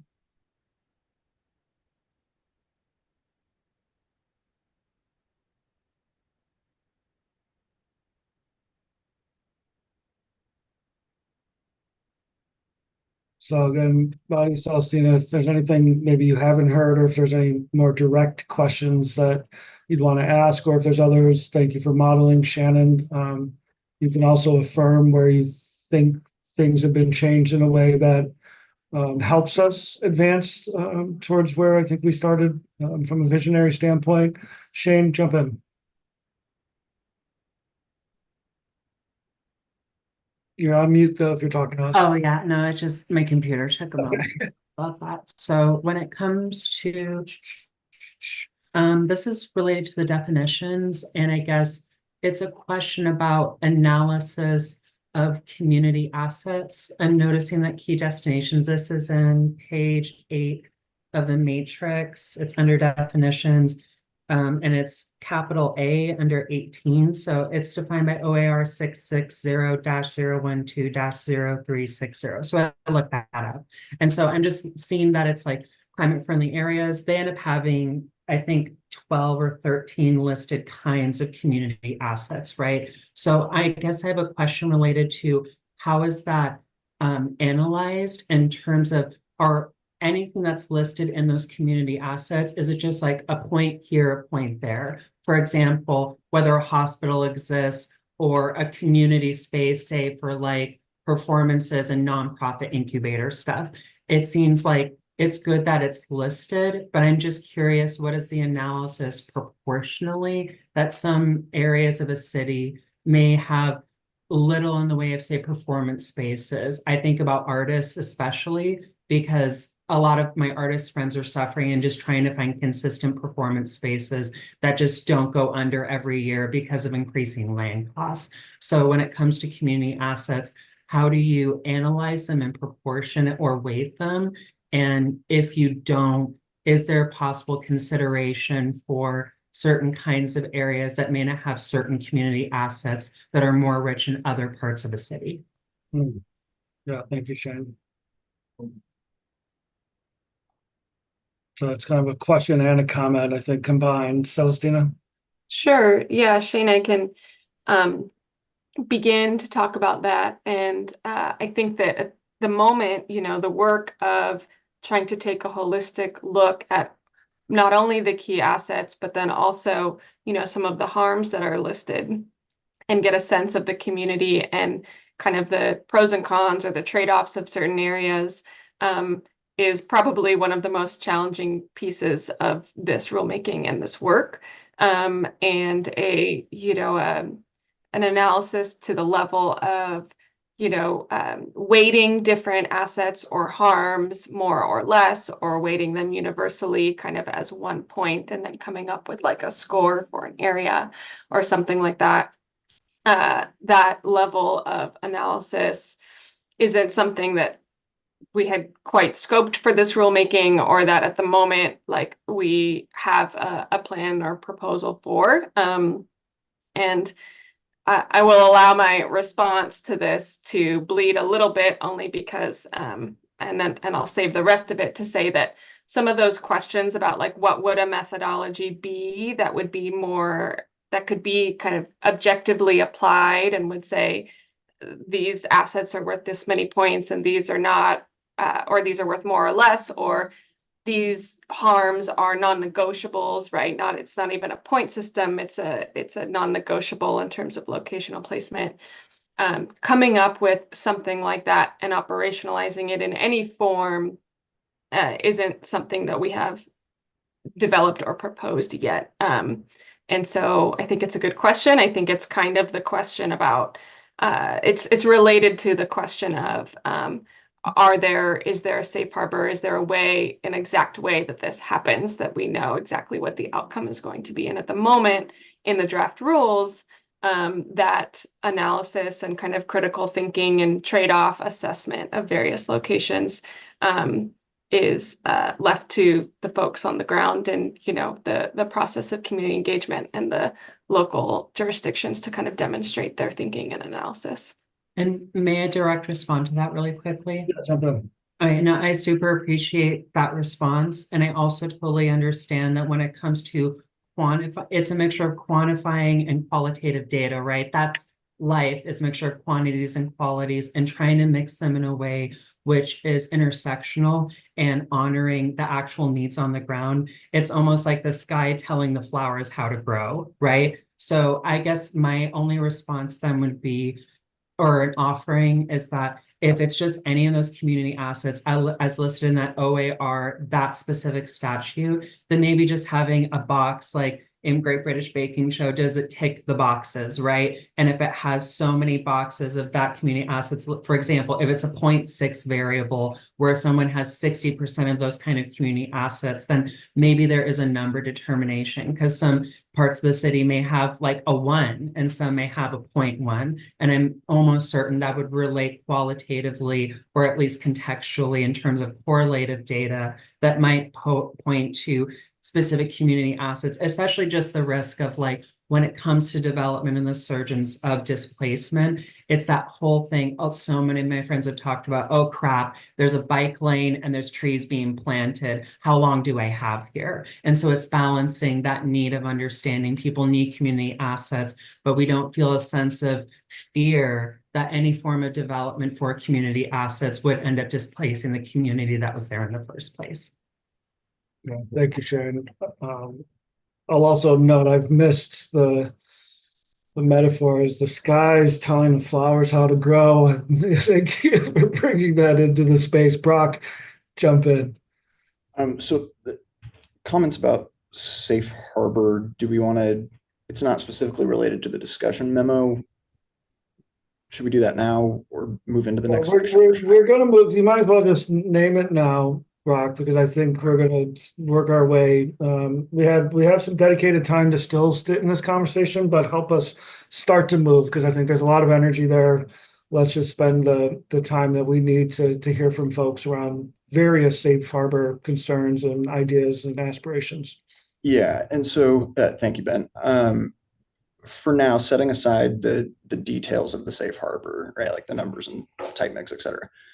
But as far as like the purpose that it serves, right, it does not prevent a contextualized housing need from being remanded by the department. It doesn't prevent a city from being sent into an acceleration program based on referral, right? At that point, like it's, and it doesn't preclude appeal unless you do the optional pathway there. With all that said, it doesn't seem to function like a safe harbor. It seems to function like guidance. And unless there's something that I'm missing, if it's functioning as guidance, I think it should be in guidance and not in rule, because I think that adds, you know, it adds a level of like, oh, this is what we're supposed to do if it's in the rule. But if it's not actually a safe harbor protecting you from anything, then it is just guidance. The department can still remand it. It can still be appealed in a lot of situations, and it doesn't prevent you from referral. So it's guidance. And if that's the case, again, unless there's something I'm missing, I think it should be taken out of here, moved into guidance. The rule should be rewritten primarily around the current, I think it's subsection 3, which is just like, if you don't do the safe harbor, right, there's this other optional pathway. Put that first, and then say, if you need help determining what your housing need mix is, then you can refer to this guidance document. And we understand that that's kind of like exploratory work, I guess, in a sense, is for like how you're crafting your contextualized housing need in your HPS. So I'll leave it there for now, but thank you. And so Ethan, I'm going to pass it to you. Hands are starting to raise, but you might want to just foundationally ground, if there's a response, of course, but just kind of ground the conversation that we want to have. And then we'll just kind of let the hands come up and folks jump in. All right. Ahead of schedule because clearly there's a lot of energy here. So let's kind of jump into it. So for the safe harbor discussion, I want to set up the frame a little bit. So you've got that memo that you received in the packet, which we've been talking about generally throughout the meeting. And you know, in terms of the conversation for safe harbors, I think what we've heard from folks here in both this setting and throughout the technical advisory committee process, and even in conversations that we've had out in the community, you know, I think there's a call for guidance, support, direction, resources, all of those things towards how is the state collectively going to move into this new program, right? And I think we've had that conversation in the sense of like, how could that function? What does that actually look like?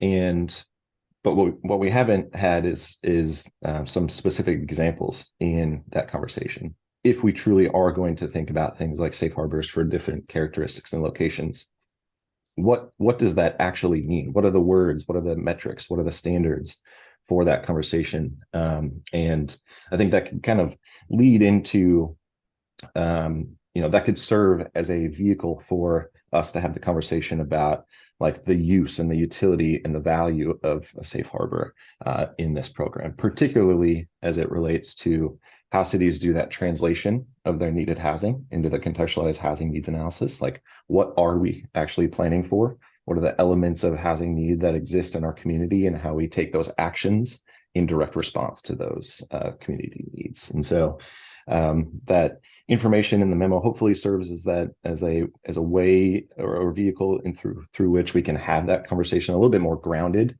as opposed to having that kind of theoretical conversation. I would say, the conversation can go in, I guess, in the direction that you all want it to, but I think what would be more beneficial is to have that conversation in the context of not about, oh, this metric isn't quite right, and I think it should be 25% as opposed to 20%. Like those conversations we can have as we, land on the bigger question, which is like, is this the right approach? How does it function if we are going to go through that? Like where does it apply?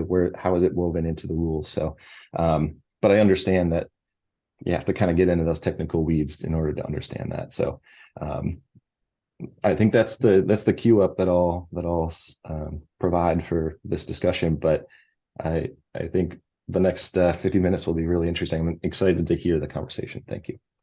Okay, so let's go Shannon, Samantha, Miranda.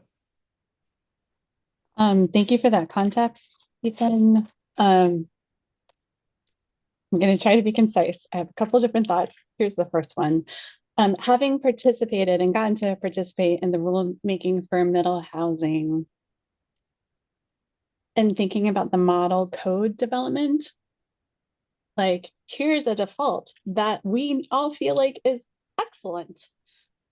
You can use this excellent choice or you can do your own thing. My challenge is that what I feel like I see drafted here doesn't seem excellent in that way. That we want some tried and proven, I'm going to say actions as part of the housing production strategy that are going to, we're pretty sure, result in the production of more of the types and locations of homes that we want to see. So from my perspective, if we're gonna give some like direction or safe harbor, personally, I feel that they should be excellent guidance at the point of the housing production standards. So that's my broad feedback. And I wanted to give a specific example. Like, what could that look like though? Like, what could that be? I am not a professional housing analyst. I don't work for Eco Northwest. Reveal, I work for Habitat for Humanity of Oregon, but I've seen some stuff, right?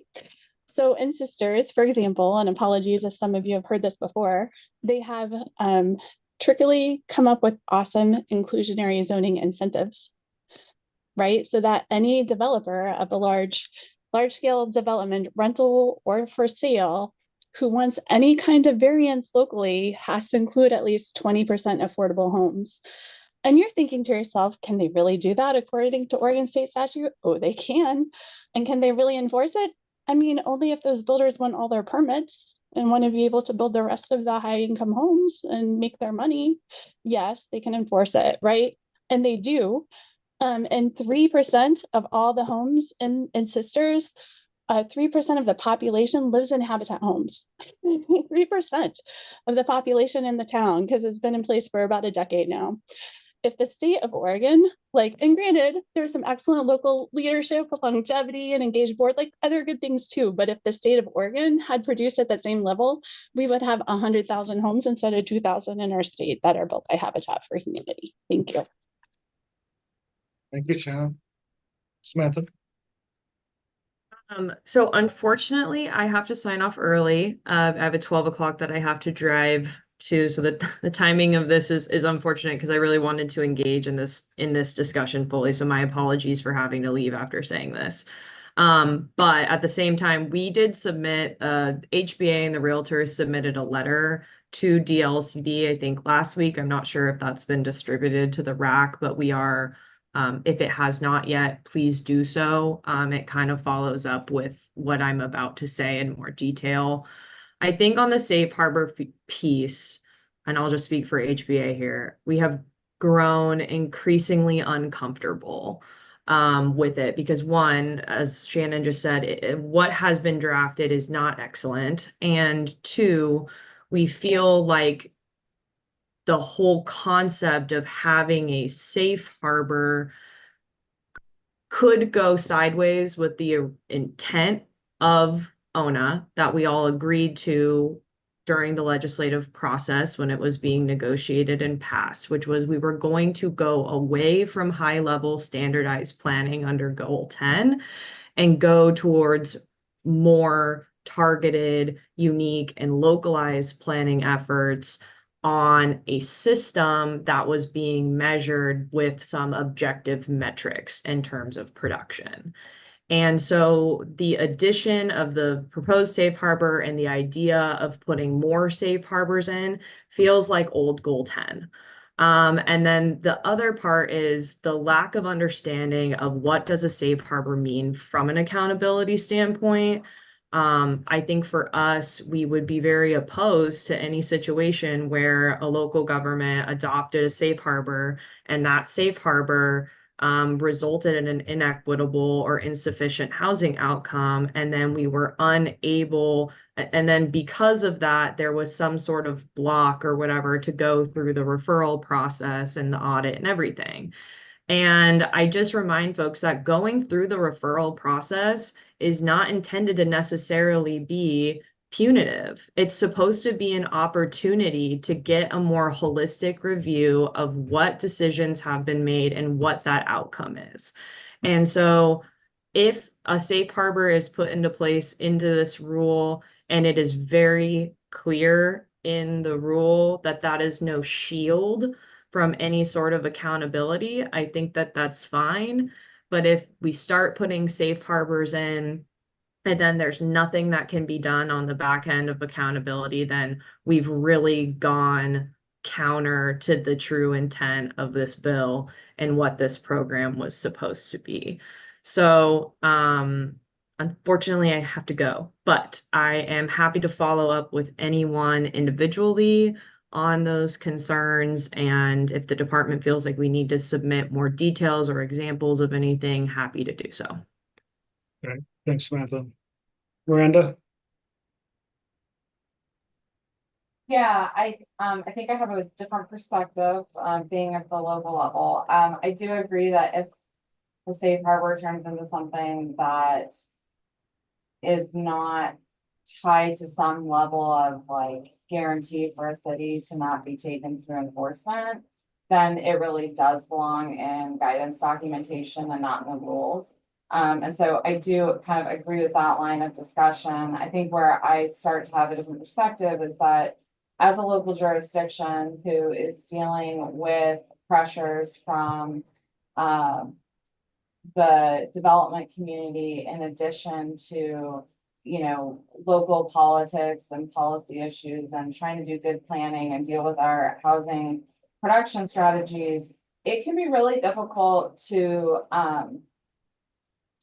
meet all of the different rules and statutes that have come into place. And so like one of the big things, I see an intersection between this and then meeting our requirements under contextualized housing need, particularly as it relates to having to respond to the market, because inherently part of what we're doing within this is pushing the market in a different direction. So when we start talking about the market is inherently building certain types of housing, and I think most of us sitting in this room are saying it's not sufficient. That housing is not meeting the needs of everybody in our community, and we need to set different targets in order to get other types of housing built and constructed and meet the needs of people in our community that don't currently have supply of housing. So we're pushing the market. At the same time, as a local city, I am bound by ORS 197 to show that what I'm trying to legislate somehow can respond and is not out of line with the market. So there's this tension, there's this inherent tension between the different parts of these rules and statutes of how I have to comply. I am currently in a legislative process that is pushing the needle, and I am currently being threatened by developers that I don't want to say too much because this is a public meeting, but that is not in line with what is feasible and what can be built and what is in line with the market.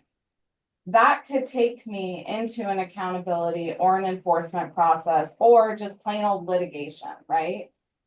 From a city, those types of potential outcomes and processes are gigantic barriers because we don't have a lot of money.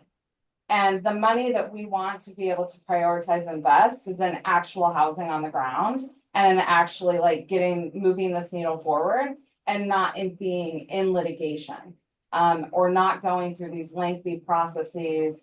We want to be able to focus where the focus should be. Those are major barriers for a local city. And so from that perspective, a safe harbor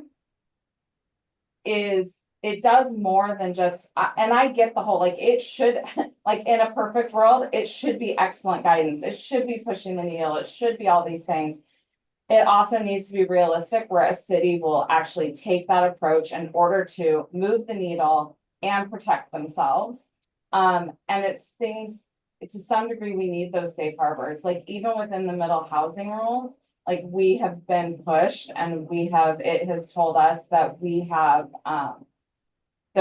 made housing unreasonable in cost. And the beauty of me being able to say, here is what the state middle housing model code says, and that's what I'm doing, therefore it's not unreasonable cost, is huge. And so I only say these things for folks in the room who don't sit in my seat to kind of understand that real pressure and that need to be able to have something that says, yeah, but I'm actually doing what I'm supposed to be doing.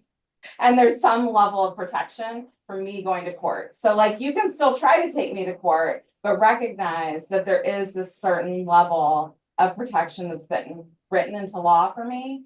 And then we don't actually end up in court because there is something that's there. So I'm just throwing that out there to be a part of the discussion. I do think the safe harbor is a needed element. I think it was put upon us to come up with.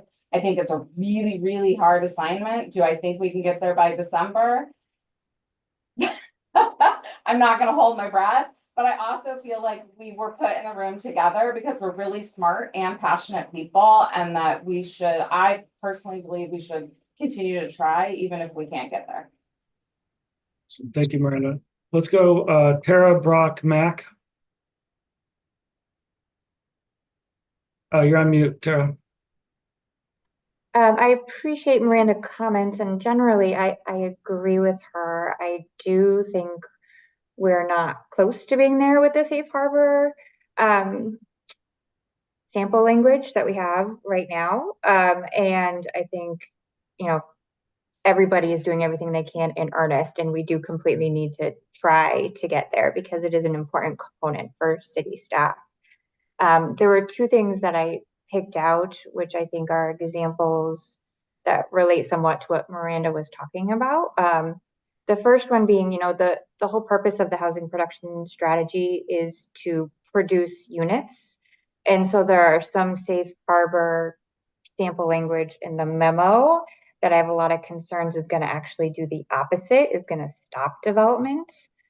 For example, 1/3 of units being 500 square feet or less, right? If you're over 20 units in a development. I'm wondering if we've had any comments yet from private multifamily developers, because I know potentially in all communities, but certainly in communities that don't have the most robust development market, where the market's not functioning that well, that would just halt development, from my opinion. You'd have to be in the most robust market for that to work at all, and I'm not even sure it would work there. So I think we need to be really careful that these are realistic and don't stymie development, and would certainly appreciate input from the development community on whether they think it's realistic, because I am not part of that community. And someone could speak to it better than I could. My second concern was, I'm seeing a fair amount of these. There is some sort of incentive-based safe harbor language, which I do support. I know I vocalized before. I think that's worthy continuing to explore. It also seems to be paired with language that says something like local jurisdictions must require something, which to me means require it via their zoning standards, their zoning requirements. And those look like things that would be a more restrictive use of the property and have the potential to decrease the value of the property. So I'm really interested in what DLCD legal team has to say about this opening local jurisdictions up to regulatory takings claims. I'm presuming that you have had some back and forth with your legal team, and I really am curious about what they have to say about that, because if we couldn't, those local jurisdictions couldn't support something that would make them vulnerable legally. Thanks, Tara. Brock? Yeah, just a couple points to emphasize. The first being that I can't remember which material it was in, but we, in one of the materials, it did say, HOTAC has agreed on this, NAPTAC has agreed on this, that the safe harbor shouldn't be, a preclusion from referral or from accountability, right? And so I just want to keep that center minded, that that's, what the TACs have both independently agreed to, at least in philosophy. As far as the market conditions piece, this I'm going to actually read directly from the memo. Implementing this consideration does include assessment of housing types and development and tenure models that will be able to support all affordability needs given market conditions. And then the key piece is this last part, so that strategic actions can be taken to increase housing choice within the market conditions. So it's not just saying, look back and then say, okay, that's exactly what we're doing going forward, right? It's saying, what are your market conditions so that you can identify actions that you need to take so that the market can be responsive to the need. And then the third point I would say is that just given, the extremely wide range and diverse range of need across the state, whether you're in a huge city like Portland, right, or another large city in metro, or if you're in a city that, you have 10,001 people and now you've qualified for this program, right, your needs are going to be very different. Your community's desires are going to be very different. And so I don't think there's a way to craft a unified safe harbor that doesn't remove the local responsiveness aspect of ONA, which was a lot of the intent. And also, I'll just leave it there. Double down on Sam's comments in that way. Yeah. Mac and then Shannon. Yeah, thank you. I just wanted to say I really appreciated Miranda's comments there about safe harbors. I really also think that we should really be working towards a safe harbor goal in a way that provides a little CYA, I'll kind of say it, for jurisdictions and pushing forward this work. We know change is really difficult and folks don't really change is really hard and folks don't necessarily want change really close to them. And so being able to provide as many avenues and cover and opportunities to push the needle forward to achieve the housing outcomes on all levels, I think is really important.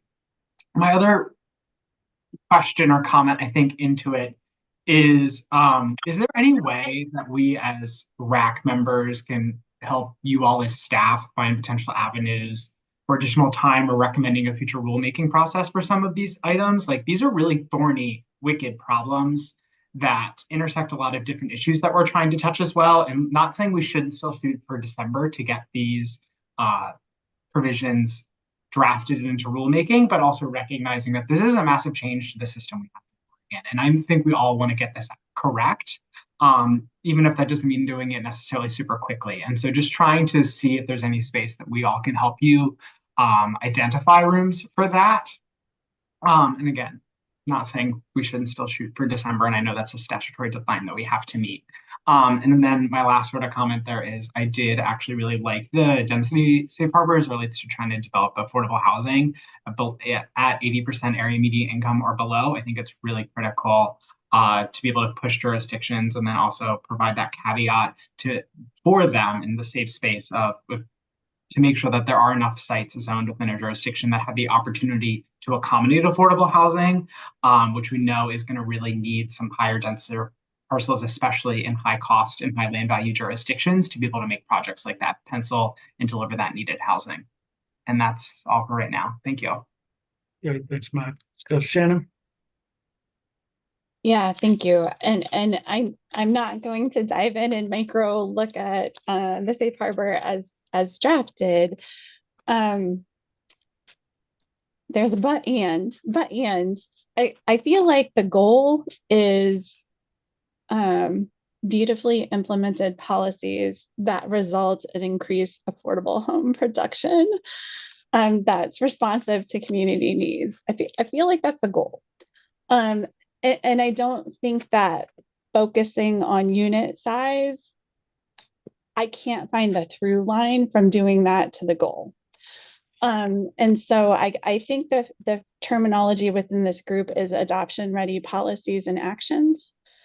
I feel like, you do 10 of these 20 adoption ready policies and actions, and you're in safe harbor. That's an alternative suggestion. So along those lines, like I think we're saying affordability doesn't naturally occur in the market, and that's how we got here as a state. So things like FAR bonuses for including affordable units, right? Those are things that can be done.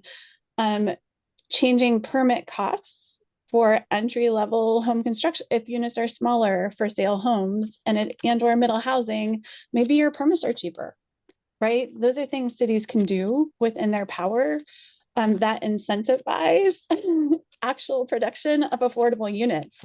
So I think that for me, any safe harbor needs to somehow tie to the affordable home production. Thanks.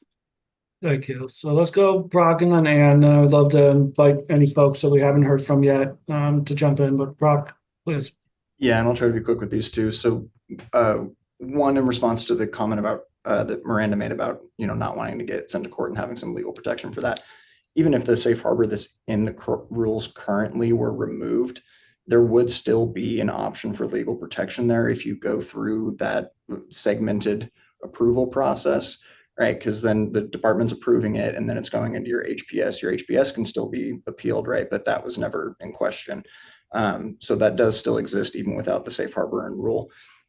The other thing that I would say specifically as it relates to the affordability safe harbor in the memo, right? Like, and Mac, I appreciate your comment there and, wanting to make sure that we ensure that affordability, but something like, okay, locate 100% of the 0 to 80% AMI brackets in areas with densities of at least 15, 20, or 30 units an acre.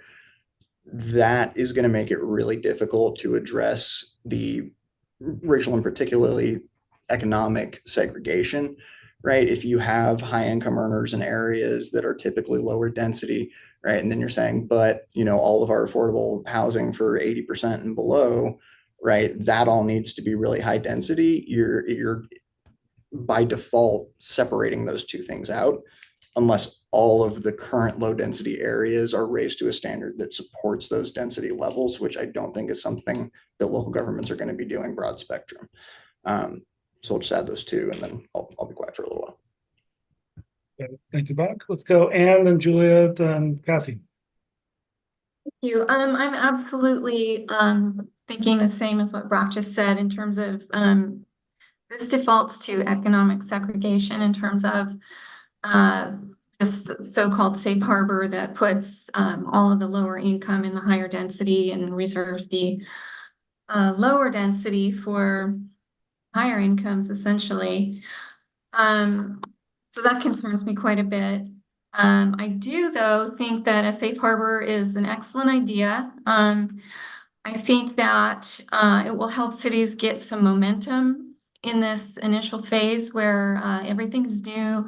The changes are monumental. There's going to be some hesitation, even with state assistance in terms of financial and staff support. I do think it's going to be a difficult start. So safe harbor provides a path forward. I think potentially it should maybe have a sundown period where it's something that we can employ for starters, and if it's not working, it doesn't continue. That might help in terms of the enforcement issue that comes at the end. We weren't supposed to, I suppose, get terribly into the numbers that are shown. I know they're meant to be an example, but I would like to say I love the idea of a safe harbor that involves a mix of housing sizes. I don't like that they are tied to any specific unit types. By looking to get a mix of sizes, regardless of what type of housing, we can draw this conclusion that typically when you have two houses of, equal quality in terms of finishes and age, the one that's less square feet is going to be less costly than the one that's more square feet. It's just usually what we have seen typically in the market. So if we can get this mix of sizes, not tied to units, we can provide some measure of affordability that somebody can get into, whether it's produced by an affordable housing provider, market rate, SRO provider. And we're creating houses with more flexibility for long-term stability of a household. We're also creating more opportunities for different tenure types and wealth building if we're not tying it to a specific housing type. We're also avoiding that damper on the market by prescribing specific housing types in these safe harbors. And I think it gets into kind of a fair housing issue. If we are limiting the types of housing that can go in terms of these safe harbors and also where they can go in, we are reducing choice. Thanks. Thank you. Julia, Kathy, Mac. Thanks. Oh gosh, so much. I'll try and just do some high level notes. I wanted to I guess plus one Shannon's note around maybe a potential of like a list that, you do these 10, or there's in the letter that we have submitted with a coalition of partners, we actually outline a version of this that, perhaps some of the most promising practices get assigned points of varying values based on kind of what we expect their impact to be, and also relate those, tag those to the kind of issue it's solving, so that then cities still get to pick. It's not a fully prescribed pathway, but it is if you meet this number of points within these categories for each of these issue areas, then you're good. Like your HPS will get approved, and it kind of mitigates some of the workload for jurisdictions that might just not have the capacity to dig in super deep. It provides a little bit of a North Star for folks, provides that political backstop that we're talking about. So I think that is an interesting one to explore. I also just want to also acknowledge, I think that doing this quick and fast to meet this December deadline does not feel good. And would love to just kind of, again, kind of hope for some opportunities for this to maybe be something that can be continued to be developed, but still be part of the rules. I think this is a really important part, and I feel like there's clearly a lot of energy around it. And the fact that we're just now having this level of a conversation in, mid-September, when we realistically only have about 2 months left in this process, if that, to me, it shows that we need a little more time and thought on this, and that there's a lot of excitement around it too.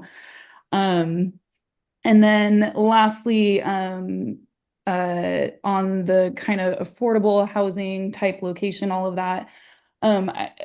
Personally, at least, some clarification, I think, around some thought on that is, I think with the intent of some of these draft safe harbors is actually the inverse of what I'm hearing from folks, is that we're actually, I think personally, at least, the hope is that through these concepts, we're actually ensuring affordable housing can be zoned, can be built in areas that it is currently very hard to build it in, but is a high opportunity area, by way of creating like zoning and incentives that at least makes it possible, right? Like, it's not saying it has to happen only there.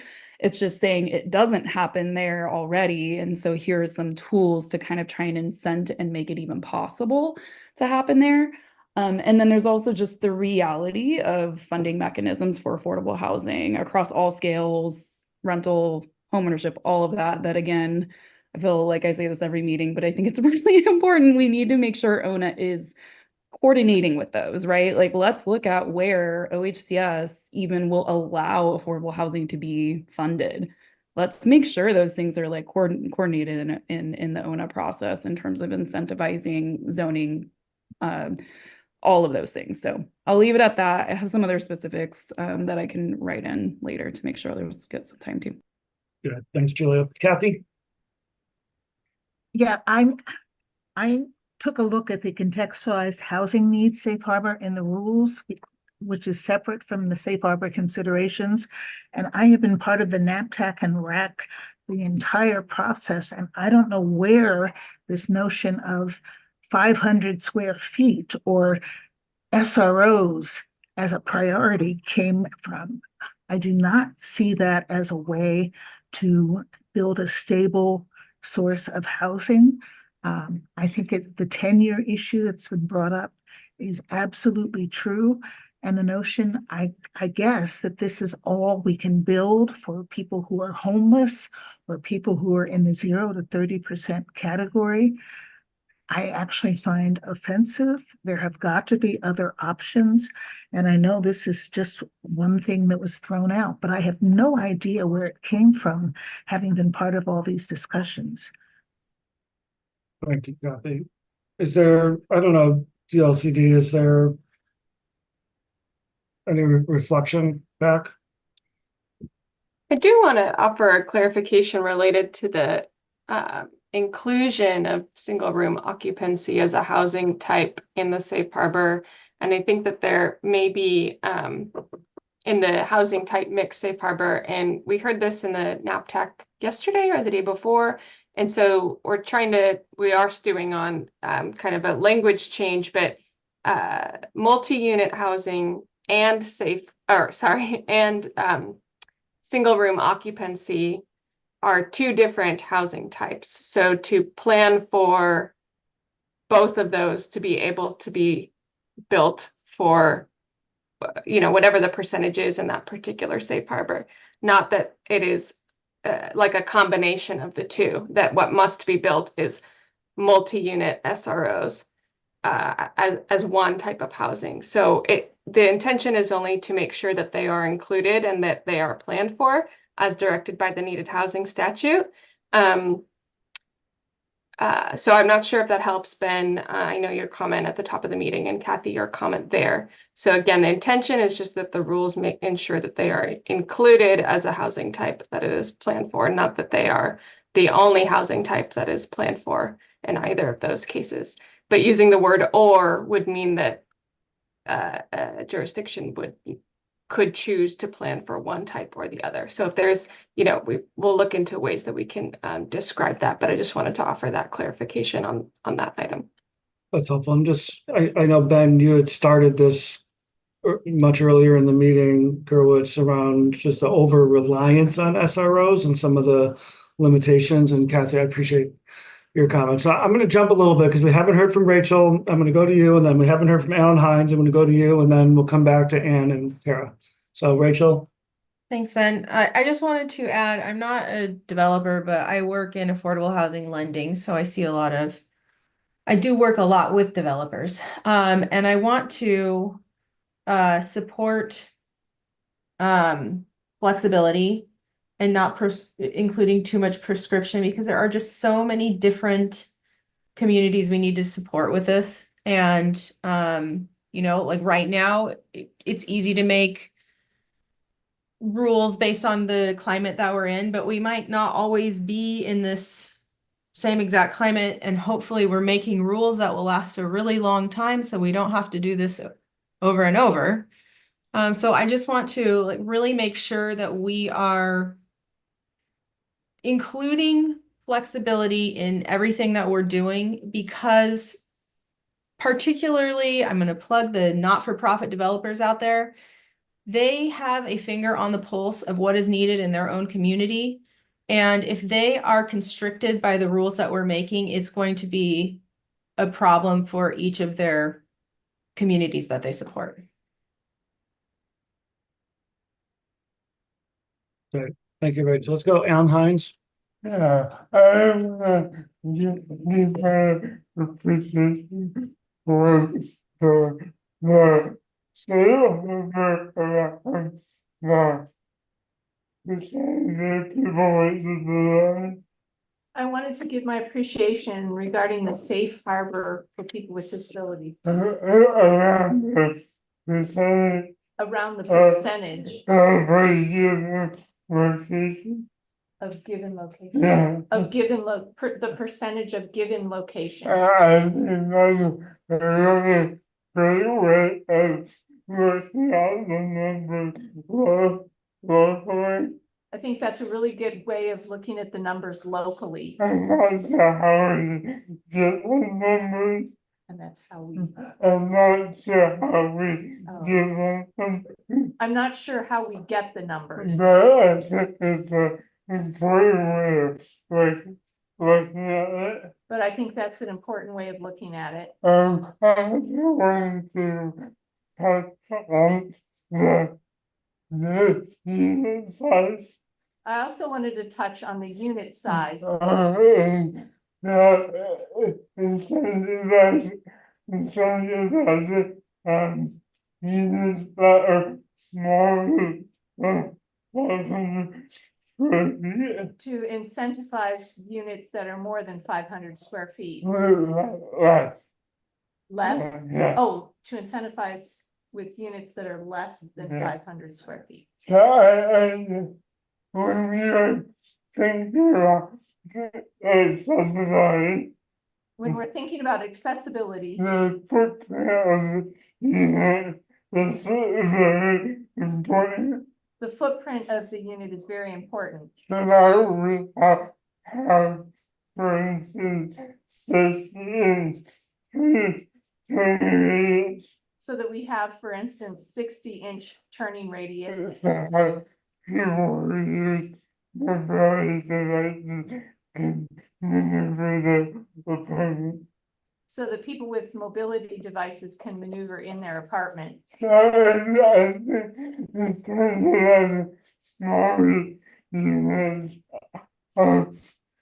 I know this incentivizing is something like So in terms of what? incentivizing Incentivizing.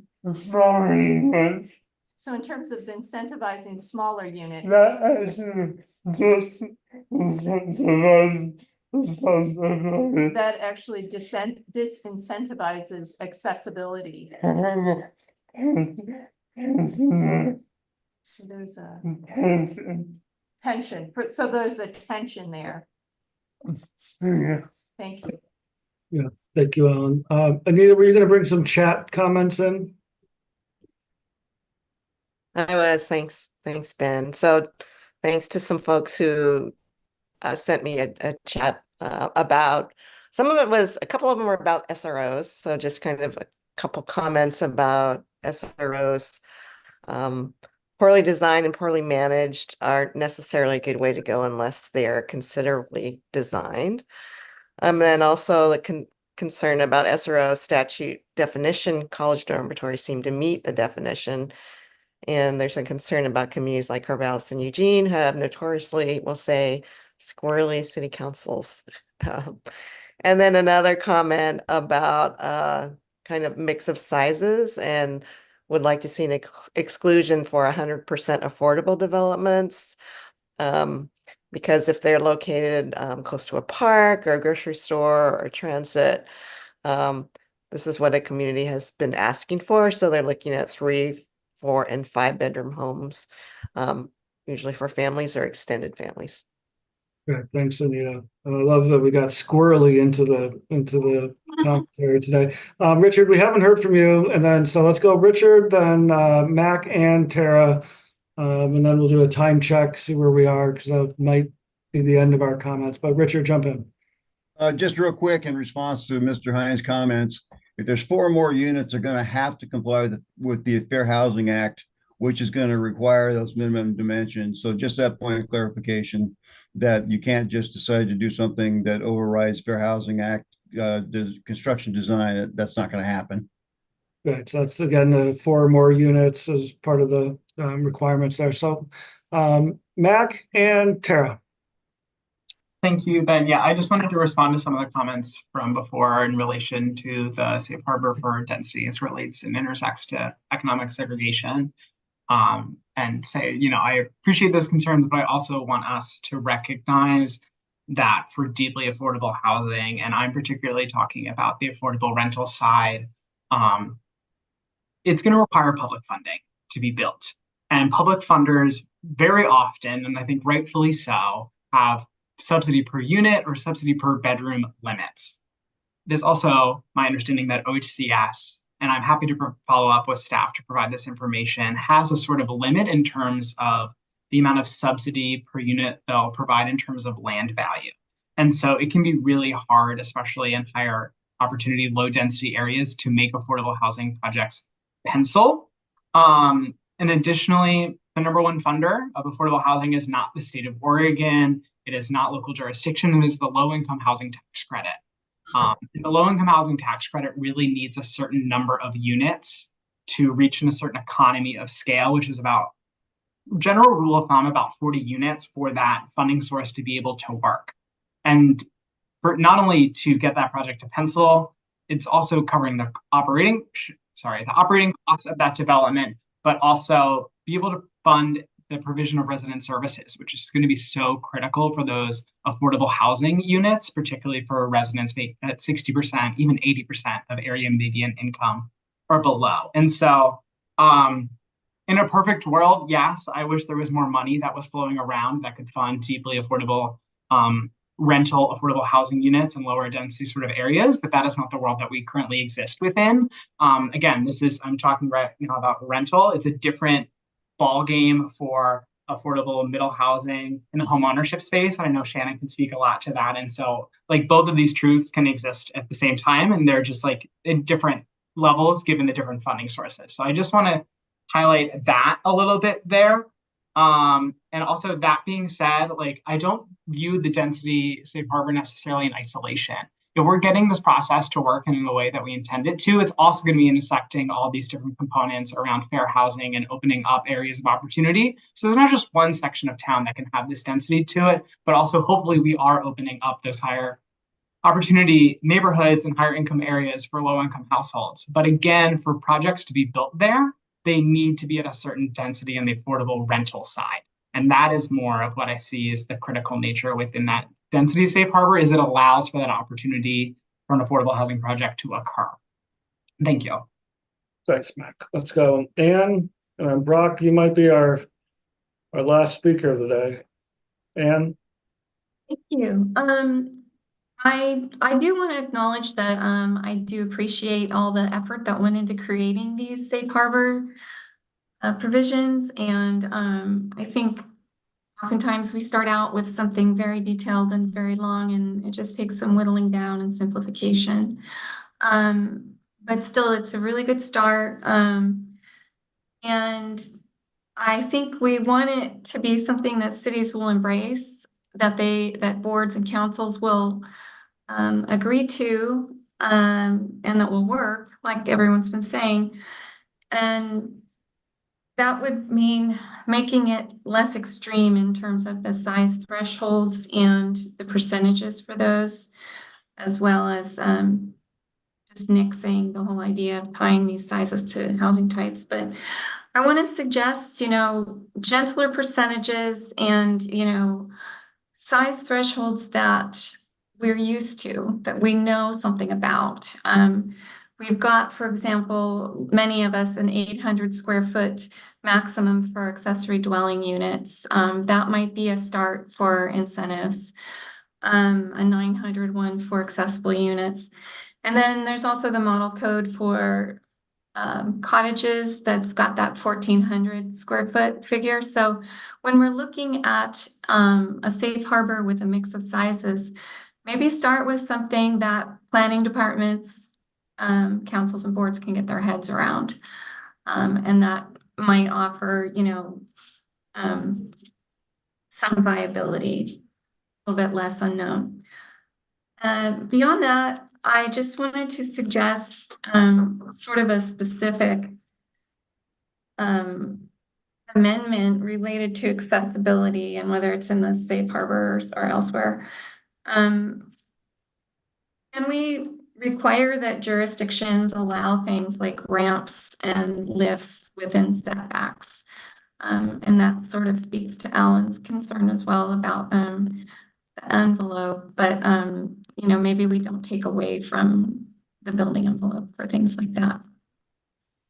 Thank you. Thank you, Ann. Brock, or does somebody want to respond? Sorry, Brock, jump in. Oh, yeah, and Mac, I'm not going to discount anything what you said because I think that's all accurate. The thing that I would say though is that, again, that sounds like what's needed in guidance, not in a safe harbor rule, because then you end up with a situation where those other options are precluded. I think if that's the default that we're operating under, then that definitely makes sense, but that's what cities are going to do anyway. I don't think that providing a safe harbor for that necessarily I don't think it's necessarily needed from that standpoint, because if that is the default, that's the direction things are going to go. But I don't think we want to put a safe harbor in and have someone choose that safe harbor and then say, okay, now that this is in place and we need to comply with the safe harbor to ensure legal protection, now we can't do this if something on the ground changes, right? If federal funding changes, if state funding changes. So I think the more and more we include safe harbor, the more and more we get stuck in a pathway, the more and more people are going to take that because they know it reduces that risk of litigation, right? And that uncertainty about appeal.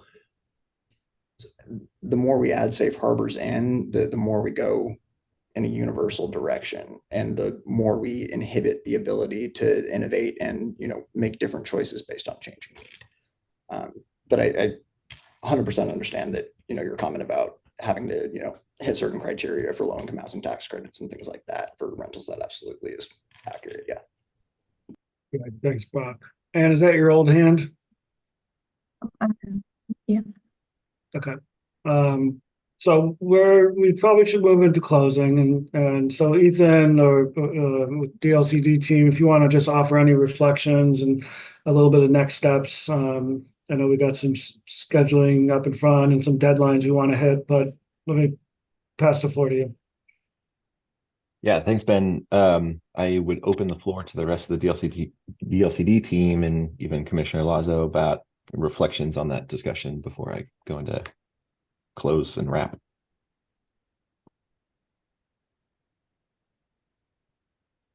Well, I would certainly add that you guys have given us a lot to think about. So thank you for all the excellent comments that you guys have raised. Absolutely. Absolutely. Yeah, Commissioner. Yeah, thanks, Ben, and thanks, Ethan, and the team. I would one of the things I concur with came up in the discussion today around safe harbors is the sense that it offers benefits to the jurisdictions. It's extraordinarily complicated and complex to figure out the exact right place to put it. And I agree that it might be nice for us to entertain a way that we might continue this conversation after the December rules are put in place. And so I think I heard that from a couple of folks today. It does feel like that's a sprint to the finish line that may not be of real value at this point yet. Not to say that there isn't value to the safe harbors, but doing it wrong, I think, has immense consequences. So I think that's something that I took away from today in our conversation. So appreciate you all the input on that. Thank you. Thank you, Vice Chair. All right. So in terms of wrapping up here, so I've got kind of a couple things to note, three things in particular. So we've talked about the we've talked about the Secretary of State filing that happens October 1st, and staff is going to take these conversations today and the ones that are happening in the technical advisory committees, work very quickly to get to a point where we've got a draft 3.0 set of rules, and those will be published through the Secretary of State, and we'll provide a notice to you all when those are published on October 1st. Then we move very quickly into I would call it maybe like a 3.5 version of the rules, maybe in advance of the LCDC meeting and their first public hearing, the first and only public hearing on these two particular pieces of rule at their October 25th meeting. I don't know if we know the final time or at least the time allocated to that, but I would assume that agenda item with commission is something close to 3 hours worth of time for public comment, discussion. That's really one of the coming close to the end of the final opportunities to provide commentary to DLCD and LCDC. The public comment period will be held open until November 14th, which is a Thursday. And at that point in time, Commission and DLCD will close public comment, and we will sprint to the finish line to the adoption hearing at LCDC December 5th and 6th. There's one other element that I wanted to talk about here, which is the allocation methodology. So these are the numbers. This is the need numbers for the ONA program. The draft methodology will be published in the packet for the September LCDC meeting, which will be published on next Thursday, 1 week from today, the 12th of September.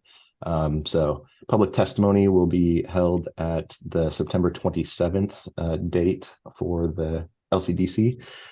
Encourage you all to take a look at those drafts. It's obviously DLCD and LCDC don't have a decision-making role that lands at DAS, but we do have a recommending role there. So there's definitely a tie-in to the work that you all are doing as part of this rulemaking advisory committee. So I encourage you to take a look and prepare to kind of review that and provide any public testimony that you would like to on that methodology. So those are the three updates that I had. I appreciate the conversation today. Obviously, like Sean said, and others have said, we've got a lot to think about, and we appreciate the conversation. I think, obviously, we definitely agree about the care and the ultimate goal of crafting a safe harbor, and that's a really, really important part of this conversation as it moves forward. So bear with us as we have that conversation with you and with you in partnership. So I appreciate the time, and I will talk to you all very, very soon.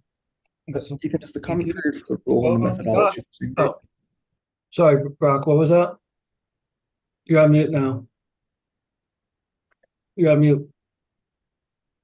Brock, you're on mute. Sorry. Is the comment period for the rule closes 11/14? Does the methodology close at the same time? No, good question. Public comment on the ONA methodology closes on October 4th. Okay, thank you. We'll